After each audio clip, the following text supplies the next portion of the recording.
But क्या ये red ball player है, तब उस टाइम पे सवाल थे विराट कोहली पे, बट एटलीस्ट उनने वो कैपेबिलिटी दिखा दी कि मैं रेड बॉल भी डोमिनेट कर सकता हूँ। तो रोहित शर्मा का तो नोबडी न्यू कि क्या होने वाला है, वो उस बंदे की ग्रेटनेस है कि उसने क्या अचीव कर लिया। वहां से ये जो 11 वर्ल्ड कप की विनिंग टीम थी, इसमें से कई लोगों का नोइंगली अननोइंगली वो रिटायरमेंट वाला सीन आने वाला था। Very visionary for sure, eight the same time a lot of miscommunication and controversies बहुत थी। सेकंड रीजन जो उन्होंने दिया था जिसके चलते कंट्रोवर्सी बहुत क्रिएट हुई थी, वो ये था कि ऑस्ट्रेलिया में ग्राउंड्स बहुत बड़े हैं एंड ये तीनों खिलाड़ी जो हैं they are slow fielders and we need fast fielders, जिसके चलते हुए एक्चुअली में सचिन तेंदुलकर तक काफी गुस्सा हो गए थे। कहीं ना मुझे लगता है वो सहवाग और सचिन के ओपनिंग टैग के साथ साथ गंभीर भी खींचे चले गए उस चीज में। उन्होंने ये चीज बोली थी कि यार MS धोनी को कप्तानी से हटा देना चाहिए। एंड वहां पे जब ODI सीरीज की स्क्वाड अनाउंस होने वाली थी, उससे कुछ मिनट पहले सचिन तेंदुलकर अनाउंस करते हैं कि उन्होंने ODI से अपना रिटायरमेंट ले लिया। बट यहाँ पे भी Srinivasan and allegedly MS Dhoni का काफी बड़ा हाथ था कि सचिन को किस तरह रिटायर कराया गया। इस पूरा IPL सीजन को ना ही मुंबई इंडियंस की जीत के लिए याद रखा जाता है, ना ही MS धोनी की हार के लिए याद रखा जाता है। It was totally about match fixing, क्योंकि CSK इन्वॉल्व थी। आप कप्तान हो, आप इंडियन क्रिकेट के कप्तान हो और इंडियन क्रिकेट पे इतना बड़ा लांछन लगा है, तो आप कुछ नहीं बोलोगे क्या? एंड BCCI के जो मीडिया मैनेजर थे उस टाइम पे, वो लगातार उठ के बार बार रोक रहे थे कि इस पे कोई कुछ नहीं बोलेगा। अच्छा, ये क्यों नहीं बोल रहा इसके ऊपर? ये नहीं बोल रहा मतलब ये पक्का इन्वॉल्व है, मतलब he spoke on this issue. England जाके प्रेस कॉन्फ्रेंस में उन्होंने ये चीज बोली कि when the right time comes I will speak about it. And India ने जो कोलैप्स देखा फाइनल में, भारतीय फैन को डराने वाला, मतलब पूरा कॉन्फिडेंस दिला सकते हैं कि भाई अब तो आप खत्म हुए इस मैच के बाद। उनने जो लाइनें बोली थी, god is not coming to save us, if we want to win we'll have to fight it out.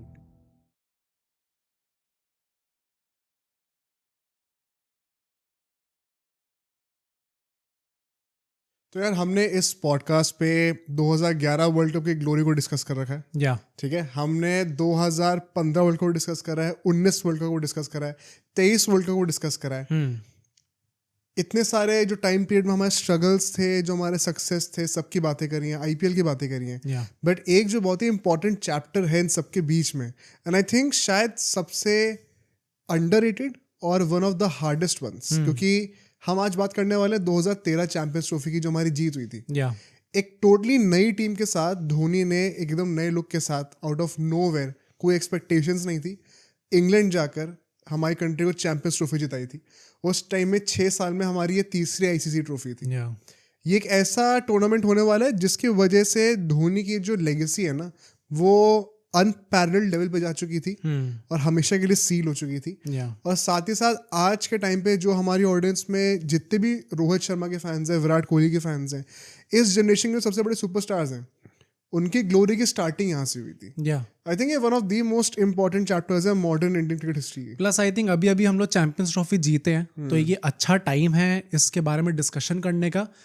I feel this कि इंडियन क्रिकेट फैंस में शायद या तो ये टूर्नामेंट 12 साल पहले था, इससे लोग भूल चुके इसके बारे में थोड़ा, कि इसके पीछे का कॉन्टेक्स्ट एग्जैक्टली क्या था। क्योंकि काफी लोगों को ऐसा लगता है कि हम यंग टीम के साथ गए थे, कोई एक्सपेक्टेशंस नहीं थी, तो हम लोग हार भी जाते तो किसी को कुछ दुख नहीं होता।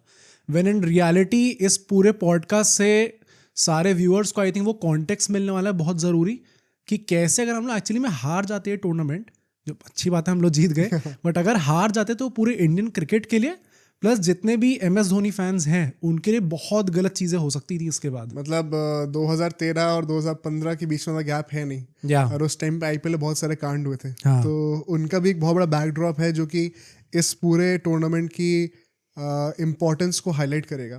तो आई थिंक आज इस पॉडकास्ट के थ्रू हमारा इंटेंशन यही है कि इस हिस्टोरिक विन के पीछे की जो पूरी स्टोरी है, जो कि काइंड ऑफ 2011 के वर्ल्ड कप से ही बिल्डअप होनी शुरू हुई थी, टिल द पॉइंट हम लोग इंग्लैंड में जाके जब फाइनल जीते। आज इस स्टोरी को विद ऑल पॉसिबल कॉन्टेक्स्ट हम लोग डिटेल में ब्रेक डाउन करने वाले। आई थिंक ऑडियंस को बहुत ज़्यादा वैल्यू मिलेगी। लाइक ऑलवेज हम लोग ये सब डिस्कस तो करेंगे, बट उससे पहले जो 2-3 आपके लिए सीटी होते हैं, बहुत बता दो भाई। हमारी वीडियो को आप ज़रूर लाइक करना, हमारे चैनल को सब्सक्राइब करना। हमने मेंबरशिप्स लॉन्च कर दिया, आप उनको जाके चेकआउट कर सकते हैं। और हमारा जो फ्री टेलीग्राम ग्रुप चैट है, जहाँ पे हमारे सारे सब्सक्राइबर्स आपस में मिलकर खूब बातें करते हैं, प्लस ऐसे टाइप की जो वीडियोज़ होती हैं जिनको जो टॉपिक्स हमें मिलते हैं उनमें हम सजेशंस लेते रहते हैं उन लोगों से, तो वहाँ पे आप जाइए और उनको ज्वाइन करिए। आराम से बैठिए और एंजॉय करिए इस चैंपियंस ट्रॉफी स्पेशल को।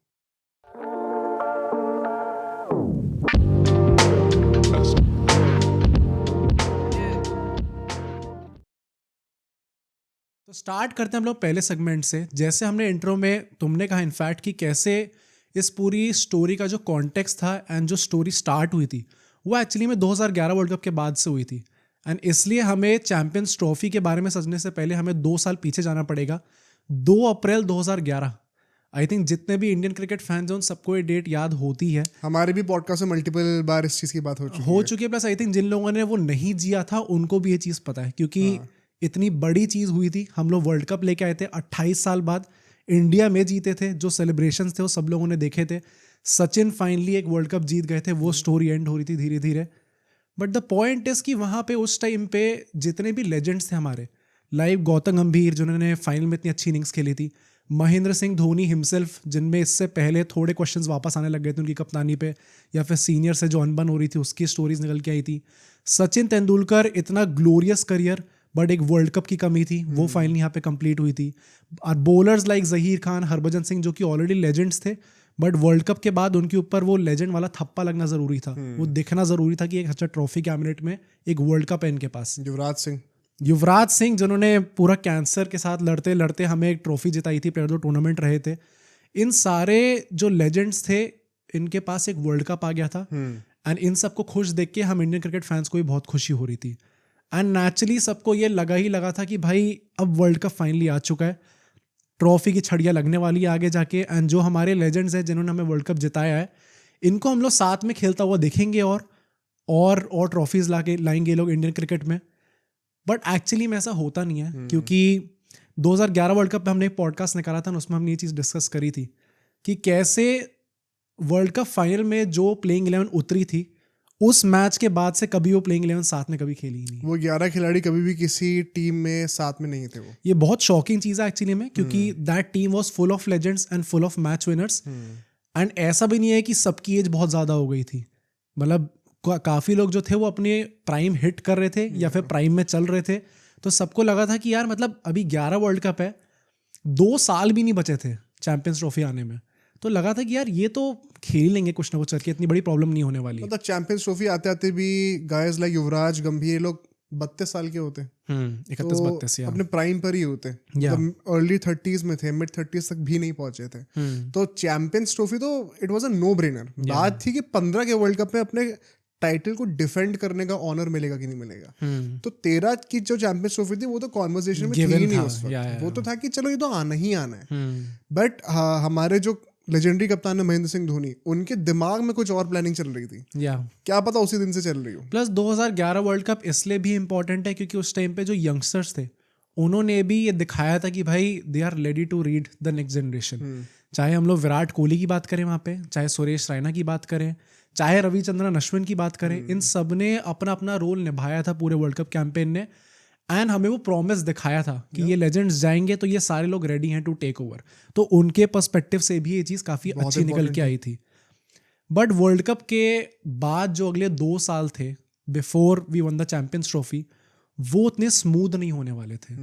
एंड ये भी हमने डिस्कस करा हुआ है कैसे एक वर्ल्ड कप विनिंग टीम जब वर्ल्ड कप जीत चुकी होती है उसके बाद सबको ये लगता है कि यार अब तो डोमिनेट करने वाले हैं। बट अनफॉर्चुनेटली हमारी टीम के साथ कुछ अलग ही हुआ था। इसके बाद हमने पीक हिट करा वर्ल्ड कप में, और उसके बाद ऐसा लो फेज देखा हमने अगले 2 साल तक कि हमें लग रहा था कि भाई एकदम से इस टीम को क्या हो गया। और ये मतलब हमने काफ़ी बार देखा है। I think we are a bit blessed right now कि एक वर्ल्ड कप जीतेगा तुरंत चैंपियंस ट्रॉफी भी आ गई, वरना ऐसा यूजुअली होता नहीं है। हमने जब भी कोई वर्ल्ड कप जीता है तो उसके बाद हमेशा हमारा एक brief period of extreme failures आए ही आए। चाहे वो 83 वर्ल्ड कप की बात कर लो, चाहे वो 2011 वर्ल्ड कप की बातें कर लो। तो इवन 2007 के बाद भी ऐसा नहीं था कि हम लोग तुरंत ही आने वाली ट्रॉफी जीतने लग गए थे। मतलब उसके बाद 2009 का आप T20 वर्ल्ड कप उठा लो, 10 का उठा लो, it was horrendous for us. तो वहाँ पर ऐसा मैं नहीं कहूँगा कि ये चीज़ हमने पैटर्न ऑब्जर्व नहीं करा था, बट अभी होने क्या वाला था ना कि क्योंकि ये टीम में इतने बड़े बड़े लेजेंड्स थे। देखो 2007 T20 वर्ल्ड कप में जब हम जिस टीम से जीते थे, it was a bunch of youngsters. तो उससे टू बी ऑनेस्ट हम एक्सपेक्ट करके भी नहीं गए थे कि हम जीतेंगे। T20 फॉर्मेट इन जनरल से बहुत एक्सपेक्टेशंस नहीं थी। हाँ, मतलब नोबडी न्यू कि हम क्या इससे देखकर सीख सकते हैं या क्या हमें इसका फ्यूचर किस डायरेक्शन में जाते हुए दिख रहा है। प्लस कितनी इंपॉर्टेंस है भी ट्रॉफी की एक्चुअली में, एग्जैक्टली, ये भी नहीं पता था। 11 world cup was undeniable. This is the epitome of success. Plus जो वो टीम थी, सचिन ने भी कहा था कि मैं अभी रिटायर नहीं हो रहा हूँ, मैं अभी और खेलना चाहता हूँ। एंड उस टाइम तक तो सचिन के ऊपर भी वो था कि he is the best batter of our country right now. उसके बाद से अगले 2 साल उनके लिए भी बड़े टफ होने वाले थे, बट उस टाइम तक तो ये कोई डाउट नहीं था किसी के दिमाग में कि यही बंच हमें अभी 2-3 टाइटल्स और जिता के देगा, सेम बंच क्रिकेटर्स का। Of course youngsters like Virat Kohli, like Ravichandran Ashwin, Suresh Raina, Rohit Sharma तो चलो अभी नहीं थे क्योंकि वर्ल्ड कप के स्क्वाड में नहीं आए थे, बट उनका भी था कि he will go on to become a good player. तो ये सब लोग ऑलरेडी वेटिंग पे थे, but they were supposed to be the supporters. हाँ, जो डोमिनेट करना था एटलीस्ट इन लोगों में एक और आईसीसी इवेंट तो था। बट हम लोग वर्ल्ड कप के बाद से टेस्ट मैचेस खेलना शुरू करते हैं, and like always test matches ही हमारा जो है वो डाउनफॉल इलिसिट करते हैं किसी वर्ल्ड कप के बाद। काइंड ऑफ अभी जैसे न्यूजीलैंड से वाइट वॉश हुए थे पिछले साल, जो लो फेज हमने उस टाइम पे देखा था, एंड तुमने तो उस चीज़ वो विटनेस करी थी खुद भी एज अ क्रिकेट फैन है। तुमने ये चीज़ बोली हुई है पहले कि कैसे एक वो नॉर्म बन गया था भाई कि बाहर जाके अगर एक भी मैच जीत गई इंडिया तो लगता था कि भाई वैसे कुछ गंदा नहीं कर हमने, मतलब हाँ, क्योंकि जो लोग who were early to cricket around that time 2011-2012 के आसपास, उनकी one of the first overseas memories ही यही है। हाँ, कि हम बाहर जाके 4 टेस्ट मैच की सीरीज में व्हाइट वॉश होके आए, इंग्लैंड से हार गए, ऑस्ट्रेलिया से हार गए। हाँ, ऑल्दो उससे पहले भी हम टेस्ट में नंबर 1 बने थे। साउथ अफ्रीका में जाकर हमने सीरीज ड्रॉ भी करी थी एक बार धोनी के अंडर। बट जहाँ इंग्लैंड और ऑस्ट्रेलिया जो सबसे 2 बड़े नेशंस थे अपार्ट फ्रॉम इंडिया, वहां पे जब गए तो व्हाइट वॉश होके आ रहा हूँ। मतलब उसके बाद तो ये था कि चलो एक टेस्ट मैच जीत गए बाहर, वो रीसेट होने में मेंटली वो ट्रॉमा इतना था कि आप 2-3 साल लग गए हुए उस चीज को रीसेट होने में। वो हाल था उस टीम का। प्लस मतलब आई थिंक उस पूरे फेज से अगर देखा जाए तो, क्योंकि 2011 2 अप्रैल को हम लोग जीते थे ये वर्ल्ड कप, एंड उसके बाद 2011 में ही हम लोग ये व्हाइट वॉश हुए थे 2 बार बाहर जाके, ऑस्ट्रेलिया में और इंग्लैंड में। एक जो प्रॉब्लम या ब्राइट पॉइंट कह सकते हो इस पूरे डल फेज में, दैट वाज विराट कोहली। जो दिसंबर में बीजीटी हुई थी ऑस्ट्रेलिया में, वहां पे भी Virat Kohli was not exactly having a good series, but वो लास्ट का मैच था जहां पे उन्होंने एक 100 मारी थी, एंड उससे पहले तक उनके पूरे टेस्ट करियर पे काफी सवाल थे कि अच्छा वाइड बॉल में वी नो कि this guy can do well. World cup में भी उन्होंने बीच बीच में अच्छी पारी खेली है, बांग्लादेश के अगेंस्ट 100 मारी है, बट क्या ये रेड बॉल प्लेयर है, तब उस टाइम पे सवाल थे विराट कोहली पे। बट यहाँ पे जब उनने 100 मारी, आई एम नॉट सेइंग कि उनने प्रूफ कर दिया सबको गलत, बट एटलीस्ट उनने वो कैपेबिलिटी दिखा दी कि मैं रेड बॉल भी डोमिनेट कर सकता हूँ। मतलब एक वो था ना, एक्सटेंडेड रोप जरूर मिल गई थी कि एक था कि आप एकदम ही राइट ऑफ करना चाहते हो किसी खिलाड़ी को, और उन्होंने एकदम सही समय पे सेंचुरी मार के अपने लिए इतनी रिस्पेक्ट गेन कर ली कि हाँ मुझे एक एक्सटेंडेड प्रोलॉन्ग रन अब मिलने वाला है, एटलीस्ट 2-3 और टूर्स का। तो वो चीज़ विराट कोहली ने उस टूर के थ्रू गेन करी थी। एट दिस पॉइंट अभी भी Rohit Sharma was not the thing that he was suppose to be. By the way, Rohit Sharma का, क्योंकि ये सारे बहुत ही की कैरेक्टर्स होने वाले हैं, शिखर धवन की बातें करेंगे अभी हम लोग। रोहित शर्मा यार, मतलब आप लोग बिलीव नहीं करोगे, if you were in your senses in the early 2010s, Rohit Sharma को आप लोग ऐसे परसीव करते थे कि मतलब ये कहाँ जा रहा है इस बंदे का करियर, कि इसमें इतना टैलेंट है, 2007 के T20 वर्ल्ड कप की विनिंग स्क्वाड में है, और वहां से लेके अभी तक में इतना ज़्यादा डाउनफॉल आ रहा है कि मतलब मुझे याद है श्रीलंका का एक टूर हुआ था, बीच में वेस्ट इंडीज़ का एक टूर हुआ था, कभी आप देखते थे इतने रन आ रहे हैं और कभी होता था कि 4-5 मैच निकल गए यार 10 रन नहीं टप रहे। तो रोहित शर्मा का तो नोबडी न्यू कि क्या होने वाला है, वो उस बंदे की ग्रेटनेस है कि उसने क्या अचीव कर लिया। विराट कोहली के साइंस देखने शुरू हो गए थे स्टार्टिंग से। मतलब उन्होंने 100 भी मारी थी जब गौतम गंभीर ने उन्हें मैन ऑफ द मैच का अवार्ड दे दिया था अपना, तो वाइड बॉल में उन्होंने फाइनल में भी बड़ी क्रूशियल इनिंग्स खेली। धोनी ने पोस्ट मैच प्रेजेंटेशन में 2011 वर्ल्ड कप पे कहा था कि कैसे गंभीर और विराट कोहली की जो पार्टनरशिप थी, जहाँ पर उन्होंने पेसर्स को एकदम ही नेगेट कर दिया, एंड दे मेड श्योर कि एक भी और विकेट उनको ना मिले और सिंगल्स निकालते रहे। मतलब उस उम्र में भी वो दिख रहा था विराट कोहली में वो चीज़। टेस्ट में आके उन्होंने ये चीज़ रिगेन करी थी, एंड आई थिंक 2011 के एंड होने के बाद से ना, जैसे 2012 का साल आया, वहां से ये जो 11 वर्ल्ड कप की विनिंग टीम थी, इसमें से कई लोगों का नोइंगली अननोइंगली वो रिटायरमेंट वाला सीन आने वाला था। बिकॉज या तो उन्होंने रिटायरमेंट ले लिया या फिर उन्होंने अपना लास्ट मैच खेल लिया था, उनको पता भी नहीं था कि उनका लास्ट मैच होने वाला है। तो 2012 में ही चलते हैं सीधा। 2011 की एज वी सेड की बीजीटी हमने बात कर ली है। नाउ लेट्स एंटर 2012 एंड हम लोग इस नए सेगमेंट पे बात करने वाले हैं कि कैसे, क्योंकि अब सिर्फ चैंपियंस ट्रॉफी में 1 साल ही बचा है, तो कैसे धोनी ने ये नई टीम बनाई जहाँ पे जो पुराने लेजेंड्स थे उनको धीरे धीरे फेज आउट करा गया, एंड जो नई यंग टीम हमें देखने को मिली जिन्होंने बाद में जाके चैंपियंस ट्रॉफी उठाई, वो कैसे एग्जैक्टली बनी। रोहित शर्मा का बातें, शिखर धवन का बातें, विराट कोहली इसके बीच में कैसे चल रहे थे। जडेजा, अश्विन ऐसे खिलाड़ी कैसे इंटीग्रेट होते हैं। जडेजा कितना बड़ा रोल प्ले करने वाले हैं इस पूरे 1-1.5 साल में जब हम लोग बात करेंगे तो आप सबको आइडिया मिल जाएगा कि कैसे ये सारे खिलाड़ी टीम के अंदर आते हैं। अब इसकी शुरुआत होती है फरवरी 2012 जब सीबी सीरीज होनी थी ऑस्ट्रेलिया के अंदर। सीबी सीरीज ट्राई सीरीज थी जहाँ पे ऑस्ट्रेलिया थी, इंडिया थी और श्रीलंका खेल रहे थे। एंड ये सीरीज जेन्युइनली मतलब I think every Indian should know about this, क्योंकि जिस तरीके का ट्रांजिशन हमें सीरीज के थ्रू देखने को मिला था वो मतलब it is genuinely visionary, plus at the same time जो कंट्रोवर्सीज क्रिएट हुई थी उस वजह से भी सीरीज बहुत फेमस है। मतलब very visionary for sure, eight the same time a lot of miscommunication. हाँ, एंड कंट्रोवर्सीज बहुत थी। हाँ, मतलब इनडायरेक्टली आपने थोड़ा डिसरिस्पेक्ट कुछ लोगों को फील हुआ उसमें। तो ये सीरीज को हमने बहुत डिटेल में कवर करा है। एक वीडियो हमारा पूरा पॉडकास्ट है 2 घंटे का, Dhoni versus 2011 world cup legends का। तो उसमें ये बहुत इंपॉर्टेंट सेगमेंट होने वाला है and will go over it quickly here, क्योंकि थोड़ा कॉन्टेक्स्ट सेट हो जाए ऑडियंस के लिए जिन्होंने वो पॉडकास्ट नहीं देखा है। बट ये सीरीज मैं आपको हाईली रिकमेंड करूंगा, आप चाहे तो वो पॉडकास्ट जाके देखिए, नहीं तो आप इसके हाईलाइट्स देखिएगा, क्योंकि इसमें इतना मसाला है, अच्छा भी और बुरा भी, कि at some point of time, not for the masala but for the information you must know this. इतनी इंपॉर्टेंट सीरीज है ये। एंड आई थिंक सबसे बड़ा झटका MS धोनी ने सीरीज स्टार्ट होने से पहले ही दे दिया था, जब उन्होंने प्रेस कॉन्फ्रेंस में आके ये चीज़ बोली थी कि हम लोग एक रोटेशन पॉलिसी चलाने वाले इंडियन क्रिकेट टीम में, जहाँ पे हम लोग देखेंगे हमारे जो टॉप 3 खिलाड़ी हैं, जहाँ पे वीरेंद्र सहवाग आते हैं, सचिन तेंदुलकर आते हैं और गौतम गंभीर आते हैं। ऑल्टरनेटिवली ये लोग एक एक करके बैठेंगे और यंगस्टर्स को चांस दिया जाएगा। अब उस टाइम पे MS धोनी ने 2 रीजंस दिए थे इस पूरी रोटेशन पॉलिसी के चलते हुए। कहा कि हम लोग ऑस्ट्रेलिया में खेल रहे हैं, 2015 का जो वर्ल्ड कप होना है वो भी ऑस्ट्रेलिया में होना है, सो जो यंगस्टर्स होंगे प्रॉब्ली यार ये तीनों साथ में तो नहीं खेल पाएंगे वहाँ पे, तो यंगस्टर्स को थोड़ा बहुत चांस मिलना चाहिए। सेकेंड रीज़न जो उन्होंने दिया था जिसके चलते हुए कॉन्ट्रोवर्सी बहुत क्रिएट हुई थी वो ये था कि ऑस्ट्रेलिया में ग्राउंड्स बहुत बड़े हैं एंड ये तीनों खिलाड़ी जो हैं they are slow fielders and we need fast fielders, जिसके चलते हुए एक्चुअली में सचिन तेंदुलकर तक काफ़ी गुस्सा हो गए थे कि यार आपको पब्लिकली आके ये सब बोलने की जरूरत नहीं है। मैंने ये उस पॉडकास्ट में भी कहा था, मैं आज भी कहूंगा कि Dhoni should have handled this better for sure, in my opinion, for sure. And I think Sachin का तो बिल्कुल सेंस बनता था in the eyes of Dhoni कहना कि वो 15 तक नहीं खींच पाएंगे, तो हमें रोटेशन पॉलिसी रखनी है। सहवाग का भी डूबियस हो सकता था क्योंकि वो अपने अर्ली 30s में ऑलरेडी एंटर कर चुके थे, बट गंभीर के लिए it was too harsh. 29-30 years के थे उस टाइम पे वो, मतलब he was the same age Dhoni himself भाई। एंड अभी 11 वर्ल्ड कप में इतनी आइकॉनिक इनिंग्स खेल के आ रहे हैं वो, 2 वर्ल्ड कप के फाइनल्स में वो टॉप स्कोरर थे हमारे, इससे ज्यादा उनको क्या प्रूव करना पड़ेगा। और आई think it was very harsh on him, and कहीं ना मुझे लगता है वो सहवाग और सचिन के ओपनिंग टैग के साथ साथ गंभीर भी खींचे चले गए उस चीज में, जो कि होना नहीं चाहिए था। आई थिंक मतलब आई डू फील कि इसके पीछे भी और भी कहानियां होंगी कि क्यों एग्जैक्टली डिसीजन लिया गया। एंड गंभीर अब तो चलो कोच बन चुके इसलिए वो चीज़ें बोलते नहीं है, बट काफ़ी लेट तक वो ग्रज कहीं ना कहीं लगता था गंभीर के अंडर। जितना हमने लोगों से बातें करी हैं तो थोड़ा पॉलिटिकल सीन्स भी थे एंड बहुत ही क्लियर थे, एंड इसके ऊपर शायद हम एक अलग पॉडकास्ट भी करेंगे, बिकॉज BCCI के रिकॉर्ड्स में भी 2-3 चीज़ें हैं ऐसी।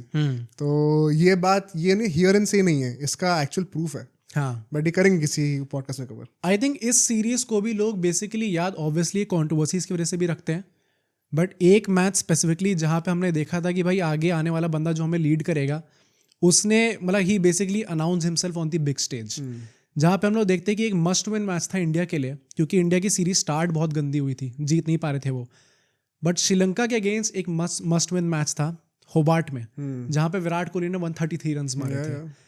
एंड वो सिर्फ मस्ट विन ये नहीं था कि आपको मैच जीतना है, बट ऐसा था कि आपको with in a few overs जीतना है, 35-40 ओवर में कुछ चेस करना था आपको चेस। ये वही आइकॉनिक इनिंग्स है जहाँ पे विराट कोहली ने 5-6 चौके लगाते लगातार मलिंगा को। और भाई मतलब ये मैंने बहुत बार बोल चुका हूँ, but this innings for me was that stamp of authority कि विराट कोहली हैज अराइव्ड। इसके बाद एशिया कप भी होगा, उसकी बातें भी करेंगे, वहाँ पर भी उन्होंने बहुत जलवे दिखाए थे। बट ये जो इनिंग्स थी ना, मतलब मुझे लिटरली याद है उस टाइम पे हम लोग मैच देख रहे थे, नोबडी एक्सपेक्टेड कि हम लोग इतना बड़ा टारगेट 35-40 ओवर में चेस कर भी देंगे। बट जिस तरीके से देखो विराट कोहली ने खेले, साथ में और भी लोगों ने बैटिंग करी, but Virat Kohli in specific जो उन्होंने वहां पे करके दिखाया था, because you don't expect that out of a young guy, कि वो मलिंगा जो कि वर्ल्ड के one of the best bowlers and सबसे बड़े एक्स फैक्टर वाले बॉलर हैं उस टाइम पे, उनको आप आके ऐसे डोमिनेट कर दोगे जो कि पहले किसी ने नहीं करा था बाय द वे। उस मैच के बाद से अब विराट कोहली और मलिंगा के मैचअप्स देखो, मलिंगा को नेवर डोमिनेट हिम। मतलब फॉर लाइफ था ये चीज हाँ, उस मैच की वजह से। या विराट कोहली ने जो साइकोलॉजिकल डोमिनेशन दिखाया था ना वहां पे, एक यंगस्टर उस उम्र पे उस जनरेशन के सबसे खतरनाक बॉलर के साथ ही करके दिखा दे, ये बहुत रेयर होता है। Plus as you rightly pointed उस मैच में और भी लोग चले थे, बट अगर ये टारगेट चेस करना था 35-40 ओवर के अंदर ही, तो उसमें विराट कोहली की 133 इनिंग्स ने बहुत बड़ा रोल प्ले करा इसके अंदर। एंड इसलिए ही इसके बाद इंडियन टीम को लगा था कि वो लोग फाइनल पहुंच जाएंगे इस पूरी ट्राई सीरीज के। इसके पीछे भी एक फनी स्टोरी है। एंड सो वो लोग चले गए थे ब्रिस्बेन की फ्लाइट लेके, ब्रिस्बेन जा रहे थे एक्सपेक्टिंग टू प्ले फाइनल। हाँ, एंड उसमें लास्ट मैच होना था ऑस्ट्रेलिया और श्रीलंका का। तो सबको लगा था कि यार ऑस्ट्रेलिया के अंदर ऑस्ट्रेलिया तो जीती जाएगी श्रीलंका से, तो फाइनल हम लोग आपस में खेल लेंगे। तो ये लोग जाते हैं ब्रिस्बेन जाते हैं, वहाँ पे उन्हें पता चलता है कि एक्चुअली में श्रीलंका जीत चुकी है, सो उन्हें वापस आना पड़ता है। फाइनल श्रीलंका ऑस्ट्रेलिया के बीच में हुआ था। अब यहाँ पे भी ये जो फ्लाइट थी टू ब्रिस्बेन, इसके पीछे भी एक बहुत ही ज़्यादा इंटरेस्टिंग स्टोरी है। And I would give credit to mister Vikrant Gupta, जो कि उस टाइम पे जर्नलिस्ट थे, वो ऑन फील्ड रिपोर्टिंग कर रहे थे। वो उस टाइम पे फ्लाइट में MS धोनी के साथ बैठे थे। एंड उन्होंने ये चीज़ खुद बताई है, बना के नहीं बोल रहे कुछ, कि उन्होंने उस टाइम पे 2012 एशिया कप जो है वो इस ट्राई सीरीज़ के 4-5 दिन बाद स्टार्ट होना था। एंड सो उसके लिए टीम सिलेक्शन होना था, तो मीटिंग होनी थी और उस पर ऑनलाइन मीटिंग होनी थी। तो मिस्टर विक्रांत गुप्ता ने उनसे ये चीज़ पूछी कि आप मीटिंग कहाँ से अटेंड करेंगे, वहाँ पे ब्रिस्बेन पहुँच के करेंगे या फिर फ्लाइट में आप अटेंड करेंगे उस चीज़ को। तो MS धोनी ने बहुत वेग आंसर दिया उस टाइम पर और ऐसे करके कहा कि अरे अब हमारे दिन कहाँ। तो मिस्टर विक्रांत गुप्ता ने खुद भी ये चीज़ बोली कि मैंने तो लाइटली लिया कि अरे मज़े ले रहा होगा MS धोनी, बट बाद में जो इसके पीछे की रिपोर्ट निकल के आती है, जो सच निकल के आता है, आई एम प्रिटी श्योर सारे MS धोनी फैंस और इंडियन क्रिकेट फैंस काफ़ी चौंक गए होंगे। क्योंकि जो सिलेक्शन मीटिंग हुई थी उसके अंदर जो सिलेक्शन मीटिंग के मेंबर थे, मोहिंदर अमरनाथ, जो कि हमारे एक्सक्रिकेटर रह चुके हैं, बहुत ज़्यादा रिस्पेक्टेड नेम है, उन्होंने ये चीज़ बोली थी कि यार MS धोनी को कप्तानी से हटा देना चाहिए।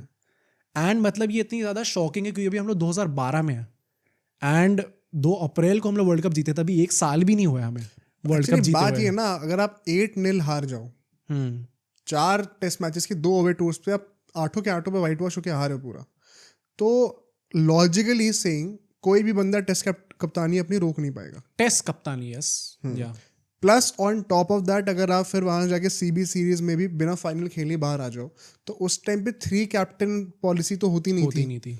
उस टाइम पे तो एक ही कप्तान होता था। या तो नेचुरली अगर आप सिर्फ टेस्ट से हटा दोगे और व्हाइट बॉल में रखोगे, तो उस टाइम पे it was too ahead of its time, तो वो होने नहीं वाला था। तो दी ओनली सोल्यूशन वाज कि धोनी को ही फिर कप्तानी से हटा दिया जाए। एंड फ्रैंकली आज में भी अगर तुम देखो तो हाँ, हम लोग घर पे वाइट वॉश हुए थे, लेकिन वो 3 मैच की सीरीज थी एंड रोहित शर्मा के सब सर पे चढ़ हुए थे। जबकि तुम यहाँ पे कह रहे हो कि 1 साल पहले वर्ल्ड कप जीते हैं, यहाँ पे कुछ महीने पहले हमने वर्ल्ड कप जीते थे, 2-3 महीने पहले की बात हुई थी। तो ये कोई नई चीज नहीं है, मतलब 8-0 is a historic blunder.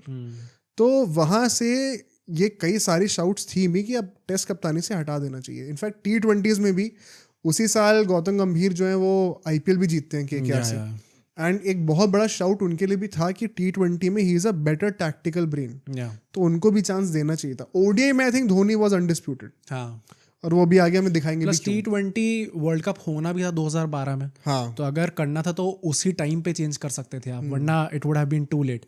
But regardless ये बातें होती है सिलेक्शन मीटिंग में, एंड मोहिंदर अमरनाथ कहते हैं कि विराट कोहली को नया कप्तान घोषित करना चाहिए हमें, वो एक अपकमिंग लीडर बन सकता है।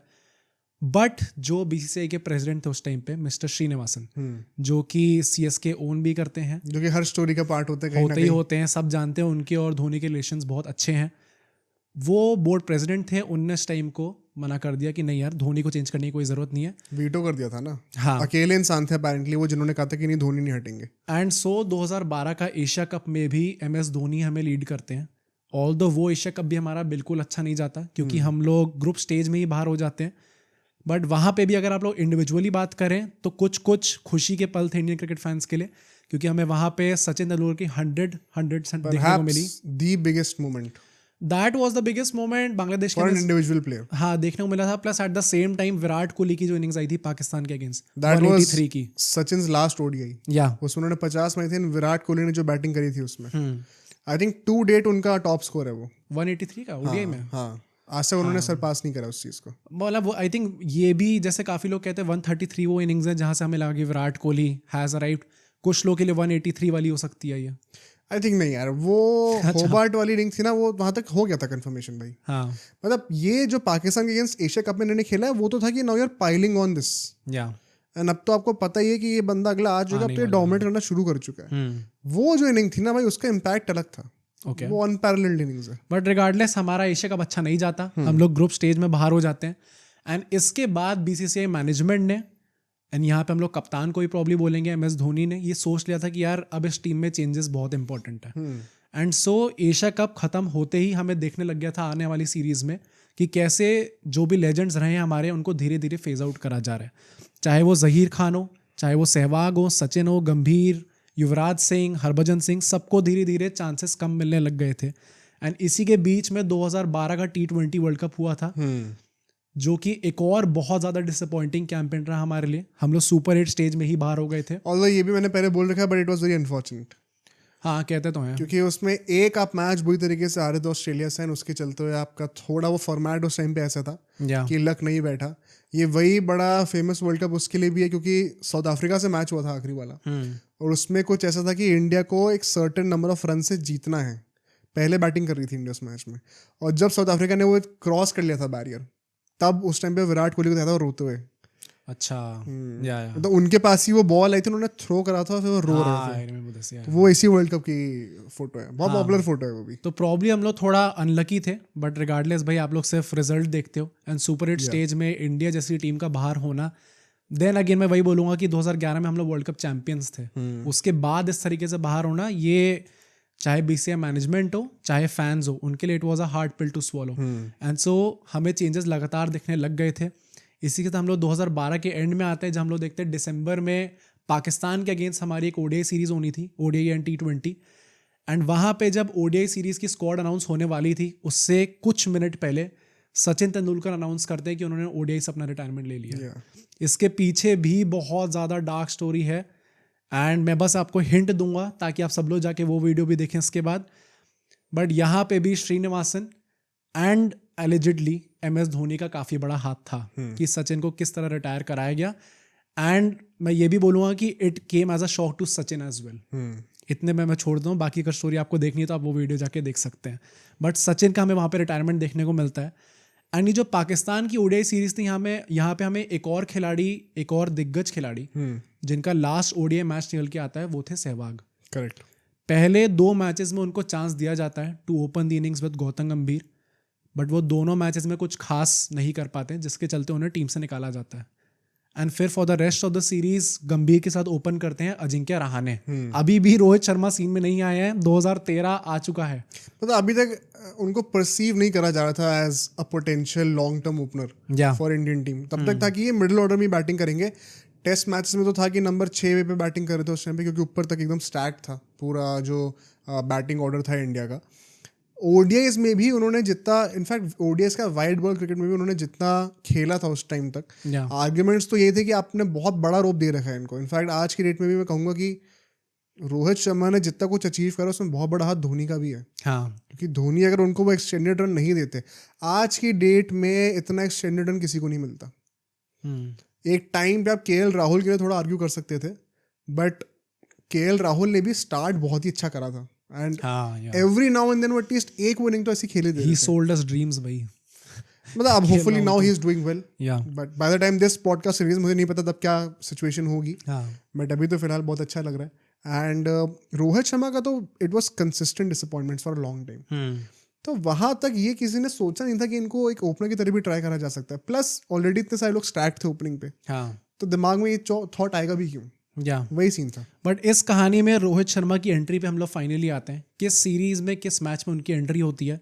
ये पाकिस्तान की सीरीज निकलती है, एंड इसके बाद इंग्लैंड के साथ हमारे 5 ODIs होने थे। एंड इंग्लैंड बाय द वे पिछले 2-3 महीने से इंडिया के अंदर ही थी, जहाँ पे उन्होंने हमें लास्ट टाइम 2-1 हराया था टेस्ट मैच 2012 में। उसके बाद से अब हम जाके 2024 में न्यूजीलैंड से हारे थे करके। उसके राइट 12 साल का जब स्ट्रीक टूटा था। बट फरवरी में यहाँ पे हमारी वो सीरीज होती है ODI की इंग्लैंड के साथ, एंड इसमें भी पहले 3 मैचेस में गंभीर और अजिंक्य रहाणे को ही ओपन कराया जाता है। एंड फिर फाइनली धोनी वो कॉल लेते हैं कि यार इट्स टाइम रोहित शर्मा को एज एन ओपनर ट्राई करा जाए यहाँ पे। करेक्ट। एंड सो वो उन्हें ओपनिंग स्लॉट देते हैं गौतम गंभीर के साथ। एंड रोहित शर्मा अपने पहले ही मैच में 80 समथिंग रन बना वो देते भी हैं, मुझे याद है अच्छे से। काफ़ी अच्छा चमके थे उसमें, निकल के आए थे। एंड मतलब एक फाइनली देख के लगा था कि अच्छा एज एन ओपनर इनको ट्राई कराना चाहिए, शायद यहाँ पे वो उभर के आ सकते हैं। एंड सो यहाँ पे भी एक सरप्राइजिंग चीज़ ये है कि गौतम गंभीर ने ऐसा कुछ गंदा नहीं करा था इस सीरीज में, but by the time this series ended Gautam गंभीर के ओडीआई करियर का भी अंत आ चुका था। तो ये भी किसने सोचा था भाई उस कि टाइम पे तो ऐसे किसी ने होगा? नहीं सोचा था। एंड अगले साल ही चैंपियंस ट्रॉफी है, बंदा सपने लगा के बैठा होगा कि मैं एक और आईसीसी ट्रॉफी जीतूंगा। एंड वो तो बड़े मैचेस परफॉर्म भी करते थे, बट वही है ना कि यार हमने देखो जो जनरेशन आई थिंक है मेजरली, जो कि ऑडियंस में भी होगी, जैसे तुम भी अगर अपने आप को बोलो तो मिड 2010s में हम तुम लोग के लिए आइकॉनिक क्या रहा है एसेंशियली, वो जो टॉप 3 हमारे जो थे विराट कोहली के रेजिम में, रोहित, धवन एंड कोहली, एक मिस्टर आईसीसी है, एक हिटमैन है और एक किंग कोहली है।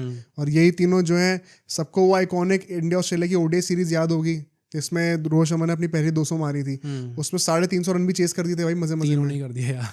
बट मतलब वही है ना कि ये सारे सक्सेसेस आए हैं at the cost of someone else's career also.